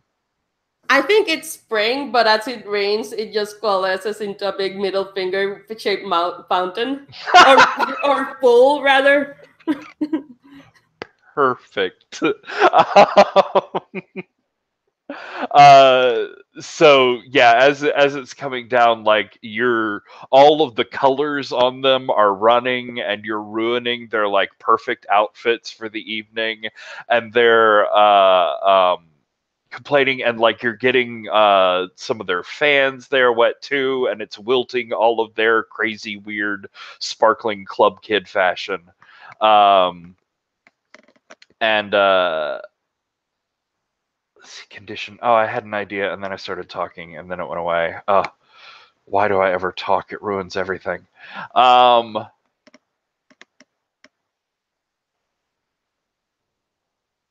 I think we'll just go with all wet. Wait, me? I'm wet? Yes, as Okay. a condition. So like, as a condition, how does that work? As I mean, sort of socially. Wet blanket. Let's go with that. Does that make more sense? I might need to know what a wet blanket means. Gotcha. It's sort of someone who comes in and ruins the party. Oh, okay, quite literally, Yeah. wet blanket. So yeah, sure. Cool. That's beautiful. So in all of this chaos, oh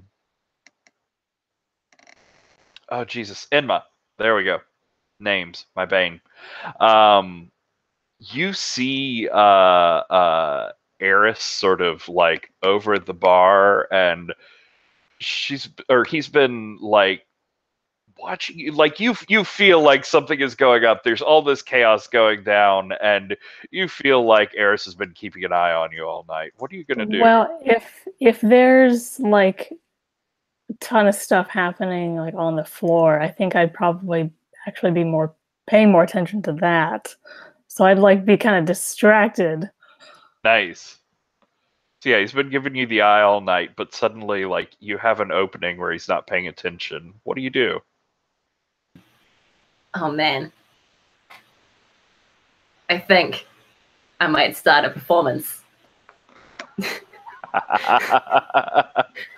Are you trying to like it's gonna hit a bunch of people, but is it pointed at Eris or at the people around Eris, or what do you think? Eris. The people around, just like part of the audience. And what is the visuals? What does the show look like for your performance? I think it's just a monologue towards a video camera on Inma's phone. So Inma pulls up phone, like hits record, and then like all of these stage lights appear out of nowhere and like light up this line between Inma and Eris. Beautiful. There are obviously like screens and TVs everywhere in here that are all somehow picking this up. Oh, totally. And then there's like this walkway of like a stage appears. Like the grass around turns to like cardboard cutouts as Inma strolls towards Eris and says, "Hello, darling viewers. Today's vlog is not a good one. I have been tormented incessantly by these so-called gods, Eris and Loki. Just look at what they've done to my sacred river. Just a geyser in the sky. These people are monsters. Why do they do this to me? How could they? I would like to don't laugh deserve- out physically at some point. Maybe like they don't deserve to be gods." And like a hand across the face. And then So- we see me just like fly into the viewer of like the screen that you've got recording on all the TVs. Just So Alex, why don't you give me that performance roll? We'll see how that goes out, and then I'm totally into a flying tackle to end the performance on. How do conditions work? Oh, they just give you +1s when you're using them? Yeah, they give other people a bonus when they're rolling against you. Right. That is a 6 total. Oh dear. Well, to be fair, we all have -1 dark, so. Do you have any strings on Eris? Oh, I do. I have a bunch. I'm going to use one. Yeah, this is pointed directly at Eris, you said, so I'd let you spend a string. So on a 7, who's going to make your choice of how this goes weird? Oh, it's got to be Eris. Okay, so wow. Okay, so first, you rolled with dark. On a hit, the audience is changed by your performance, gaining you a string on the person most affected. So I think you're probably getting a string on Eris there. And the crowd around is definitely turning against Eris. But Sarah, as a player, not as Eris, you get to pick one of those 7 to 9 results to complicate Enma's performance. I'm going to go with someone wildly interprets your message and plans to act on it. All right. Yeah, well, misinterpret. So who do you think that is? Honestly, probably just some rando in the crowd. No one in particular. We can give him a name, but just someone who's watching this and like picks up on the wording. Could it be Max, the enemy vlogger? Hidden somewhere out there. Sure, absolutely. Cool. I think that sounds fun. Yeah, I think there's going to be amazing video footage and evidence of whatever happens right now. Because are you changing your plan at all? Or are you still flying across that? Yeah, so I take a moment to see if Pluto's watching, and then just throw myself at her or at them. Z? Zer. Zer. Or, Yeah, just so all the screens just block. And that's just straight up volatile, right? yeah, that'd be a roll with volatile. Okay, and a +1 because add 1 to any rolled escalate a situation to violence? I think that definitely counts.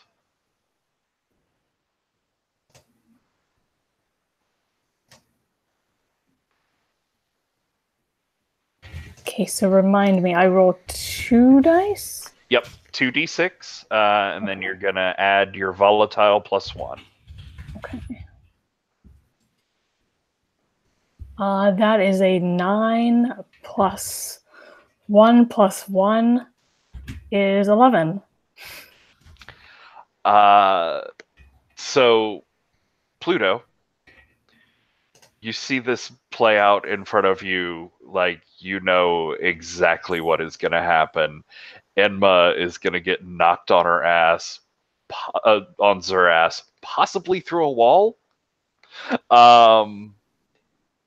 You could try and change the outcome with a miracle, but I think that's the only thing that's really going to step in here. Yeah, I mean, I could perform with no, you guys need to knock it off, come on, and I'm gonna fail because I've got a negative dark, so. Also, I think we're past the point of stopping them with even divine words. Yeah, so you could let that roll play out, or you could take a miracle to try and stop this in midair.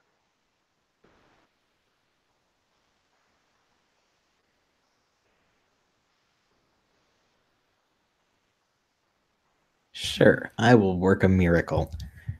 And so we see Pluto just sigh heavily because, of course, this was going to happen, but he didn't think it was going to happen so quickly.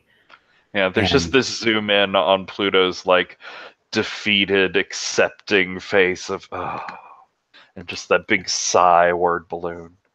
Yeah, and he sighs out 1 and then continues counting before a snap.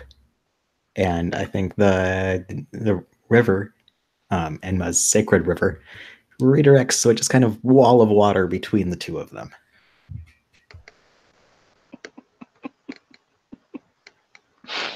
And what are your consequences going to be there?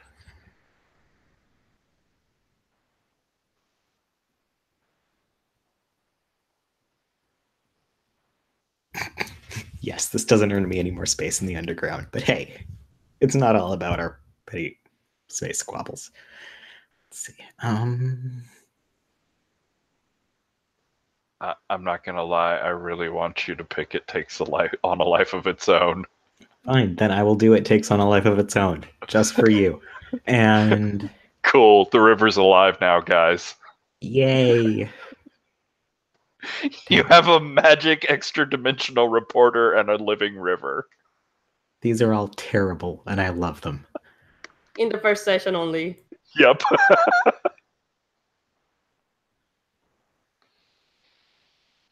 And I think I'm gonna let my god's personality take me for a time. Cool. So you're lucky because you're going to get a whole week to wow, you're going to get like 3 weeks to think about what that means. So you're not in the next one, right? No, I am not. All right. So go ahead and make a mark in your notes there. Next time you come back, you're gonna start with Pluto's personality being in control. We've got Living River as your other consequence. But yeah, I think this wall is going to come up between the two of you, and it's this nice, contained, sort of solid thing for a moment until Eris comes flying through midair and hits it, and something about Eris's like rage / mischievousness, about Eris's chaos field around him interacts with this water, with this miracle. This thing explodes out into a sort of tsunami on all sides, just tossing people all over the place, knocking down a wall of the club, washing people off their feet. There's plenty of injuries. Luckily, no one dies here, but there are lots of like broken limbs and bruises, and plenty of ambulances called. This whole performance sort of falls out into chaos and police and people running in all directions. And I think that'll be the close to... Can I do something first, since Plato's not going to be around next session? Sure. So let me, Ryan, what were you? Was that standing up for something thing, or what was your? No, just what you do when you help someone you dislike, you gain a string on them. And I'm not especially fond of Enma, but I was trying to keep Eris from ripping her face off. I mean, Zero face off. Yeah, I'm into it, and I definitely think you got some integrity. I think too. I think like standing up to them in the meeting of like stop fucking around, and then following through on actually acting to try and stop them fighting. It didn't go perfectly for you, but I think you'll get 2 integrity out of that. And Sarah, what did you want to end on there?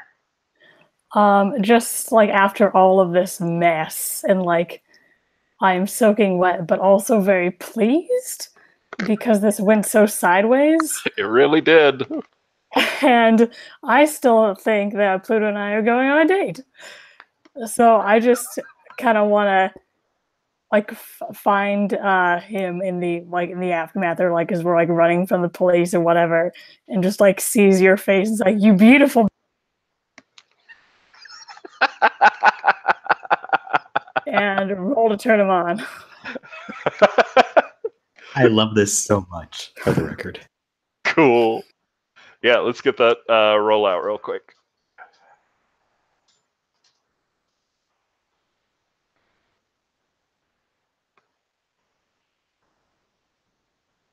You might want to select the dice and reroll and click reroll selected instead of summoning no dice.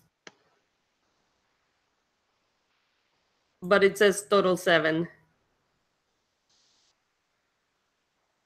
Yeah, so whatever you rolled was a 7 there. You're still muted. -1 is 6. Uh-oh. But I think I do have some strings on you, so I would like to pull one of those to make it a 7. All right. And I'm going to go for the completely ridiculous precedent set by Lauren and believe in you to turn that up a notch. Okay, so 8. You roll to 10. make sure it actually works. But yeah, that'll knock you up a success 7 category to would 10. work too. Oh, Yeah, so I okay. rolled a 3 plus my 3 Oh. integrity is a 6. So Wow. I'm invested, but it doesn't necessarily work. Okay. If you hadn't taken that string away from you, I could have. Nah, probably not, because I wouldn't be in that situation. Actually, I have strings on Eris. I'll make that work because I'm more interested in it working than I am in it exploding. So I will spend a string to knock it up to a 7, which Okay. means that it's actually a 10. So yeah, that turns your roll into a 10, Eris, which gets you a choice. A string and a choice. The Yeah, choice so is made by Pluto Oh, gets a yep. choice. Sorry, it's very Do late. You're quite you right. do you give yourself to me, promise something you think I want, or get embarrassed and act awkward?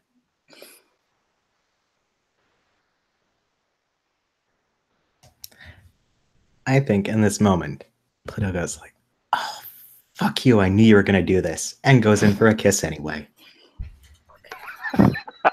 And like there are so many people just like around us and just like streaming past, and I'm imagining like I'm soaking wet, you're probably completely dry.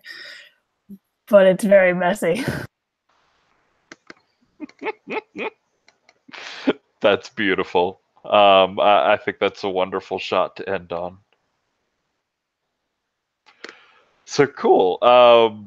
Thank you very much. That was a session of Wictive Monsterhearts mashup madness. Y'all are the best at communicating. Very good at talking to each other calmly, working out your problems without anything rash going on. Bunch of rational adults, definitely. So I know we're a couple minutes over time, but do people have like 10, 12 minutes for sort of stars and wishes to flag on what you'd like to see for the second half of your character's story whenever it comes up? Do you want to record it, or do you want to do? If you don't mind, I'd like to record it just so I have 'cause I'm bad at taking notes, basically. But yeah, we'll start with a round of stars, what you got a kick out of from this particular session, and then we'll come back around for a round of wishes, like what you'd like to see going forward, what we didn't quite hit with your character, that sort of thing. So we'll start with Alex. Stars?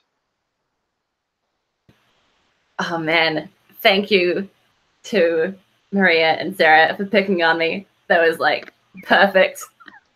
I just love playing the whole like this entire world is out to get me. So thanks for leading into that. That was awesome. And Patrick, this game is amazing as always. Love it so much. And Ryan, thank you for fighting for the underground with me. I love our petty bullshit. So good. Maria, stars? This entire fucking thing. Specifically, just the whole play to, not exactly play to lose, but play to be petty and shit that everyone was doing. Definitely a theme. Cool. Ryan? Star to Sarah for doubling down on the Eris is in love with Pluto thing, because you really took that and ran away with it, and it was amazing. I love the looking to make sure that Pluto's watching before you go to just punch the shit out of Enma, and that was amazing. It was great. You were watching. Sarah?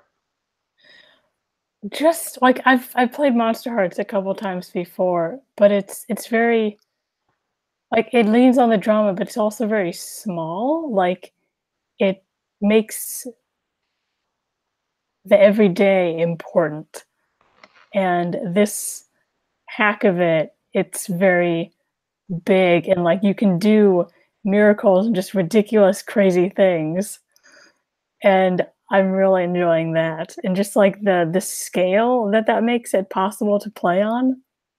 Yeah, it really sort of shifts things up. Cool. I had a blast. I like a tiny self star in that I did manage to we managed to get through character and world creation in a reasonable time. We had a lot of time left to play, and that's not something I've been great at in the past. So I'm just fucking thrilled that it worked out because I have to introduce new people in almost every session of this run. So I gotta get good at that. But as far as the session, like I had a lot of fun. Ryan and Alex, I love playing with y'all. I love the gods you bring to the table. Alex, I love the wigs you bring to the table. But I want to give special stars to Maria and Sarah. Like y'all were both awesome. Maria, I've played with you before. I love playing with you. You're amazing this time. Sarah, I loved getting to play with you. You were amazing. You're a great addition to this. And I love that both of you came in without knowledge of the comic, but were willing to buy into the world, found ways to hook into it, because that's one of the things I worry about. I don't want this to be like a niche thing that's only for people that have read the comic before. I love that other people can find fun in it, and so like both of you. I love how much you leaned into your characters, and sort of like you said, Maria, the not play to lose, but play to make bad choices, play to complicate, that sort of thing. It was really over the top and great. Beautiful. Alex, I'd like to know wishes, what you'd like to see for your character going forward. I am super down for more like pity fights between PCs. Like it's so cool, so much fun. But also, I am down for XX_London_Life_XX to make an appearance in some way, shape, or form. Cool. I will consider how to bring them in. I think I'm excited about them too. Cool. Maria? So my wish going forward is mainly a selfish. Like the ferret has this move that if you make someone laugh, you get a +1 to turn them on, and if you make them cry, then you keep your cool. I kind of want to lean more on that. Like Loki was a big asshole this session, but I kind of want to show the not so asshole, like actually funny things, which I'm not sure I'm great at, but I'll try. So cool. Yeah, and I can definitely try and push you into situations for that sort of thing. I think that's a great move to lean into. Ryan? So I totally want my ill-advised promise to a reporter to come back to bite me, possibly repeatedly. Into it. I want to do so many things. I want to see so much. I kind of want to continue seeing this just ridiculous infighting continue as I keep failing to be the adult. That sounds so awesome. And on a meta level, I hope I get to play with Sarah again, because I hadn't played with you before and you were pretty cool. So, would do again. Cool. And Sarah? I am super down for all those people who have strings on me in the great metropolis of London coming back on me in some way. Nice. Okay. Because like the bishop or whatever, like he's one person, but I really like the idea of all of these people that I've somehow given strings to, like in power over me in some way, just coming back. That's cool. I think I can definitely lean into it. That sounds fun. And that, oh god, that story with the priest is amazing, and I can't wait to see what comes out of that. Went very, very off the rails very quickly. I don't know. Wishes going forward, like I I want to see more of all that too. Like I want to see y'all bouncing off of each other because there's such weird little pairings and trios going on between y'all. And I can't wait to see how introducing new people and sort of warping this Pantheon is going to change the feel of it. I think y'all have laid a great groundwork for a situation for people to come in on. Your Pantheon building is super cool, and I love all the areas that can be played with there. Yeah, I'm just looking forward to more of this. I want to see it unfold and evolve and get messy and awful and wonderful and pretty. Just curious, how are you handling people coming in and out? So they're going to be the new gods that were sort of referred to there. Again, unless someone's particularly interested in playing through the transition of becoming a god, we'll probably skip forward in time a little bit to let them have had a little bit of time to get their feet under them as a god. And when they leave, we'll see. Maybe some of them will live through the process of leaving. Maybe some of them will go traveling or just fade into the background. It'll be sort of on a case by case basis. Any other questions, comments before I stop the broadcast here? Thanks for running. Oh, thank you for playing. This was super awesome.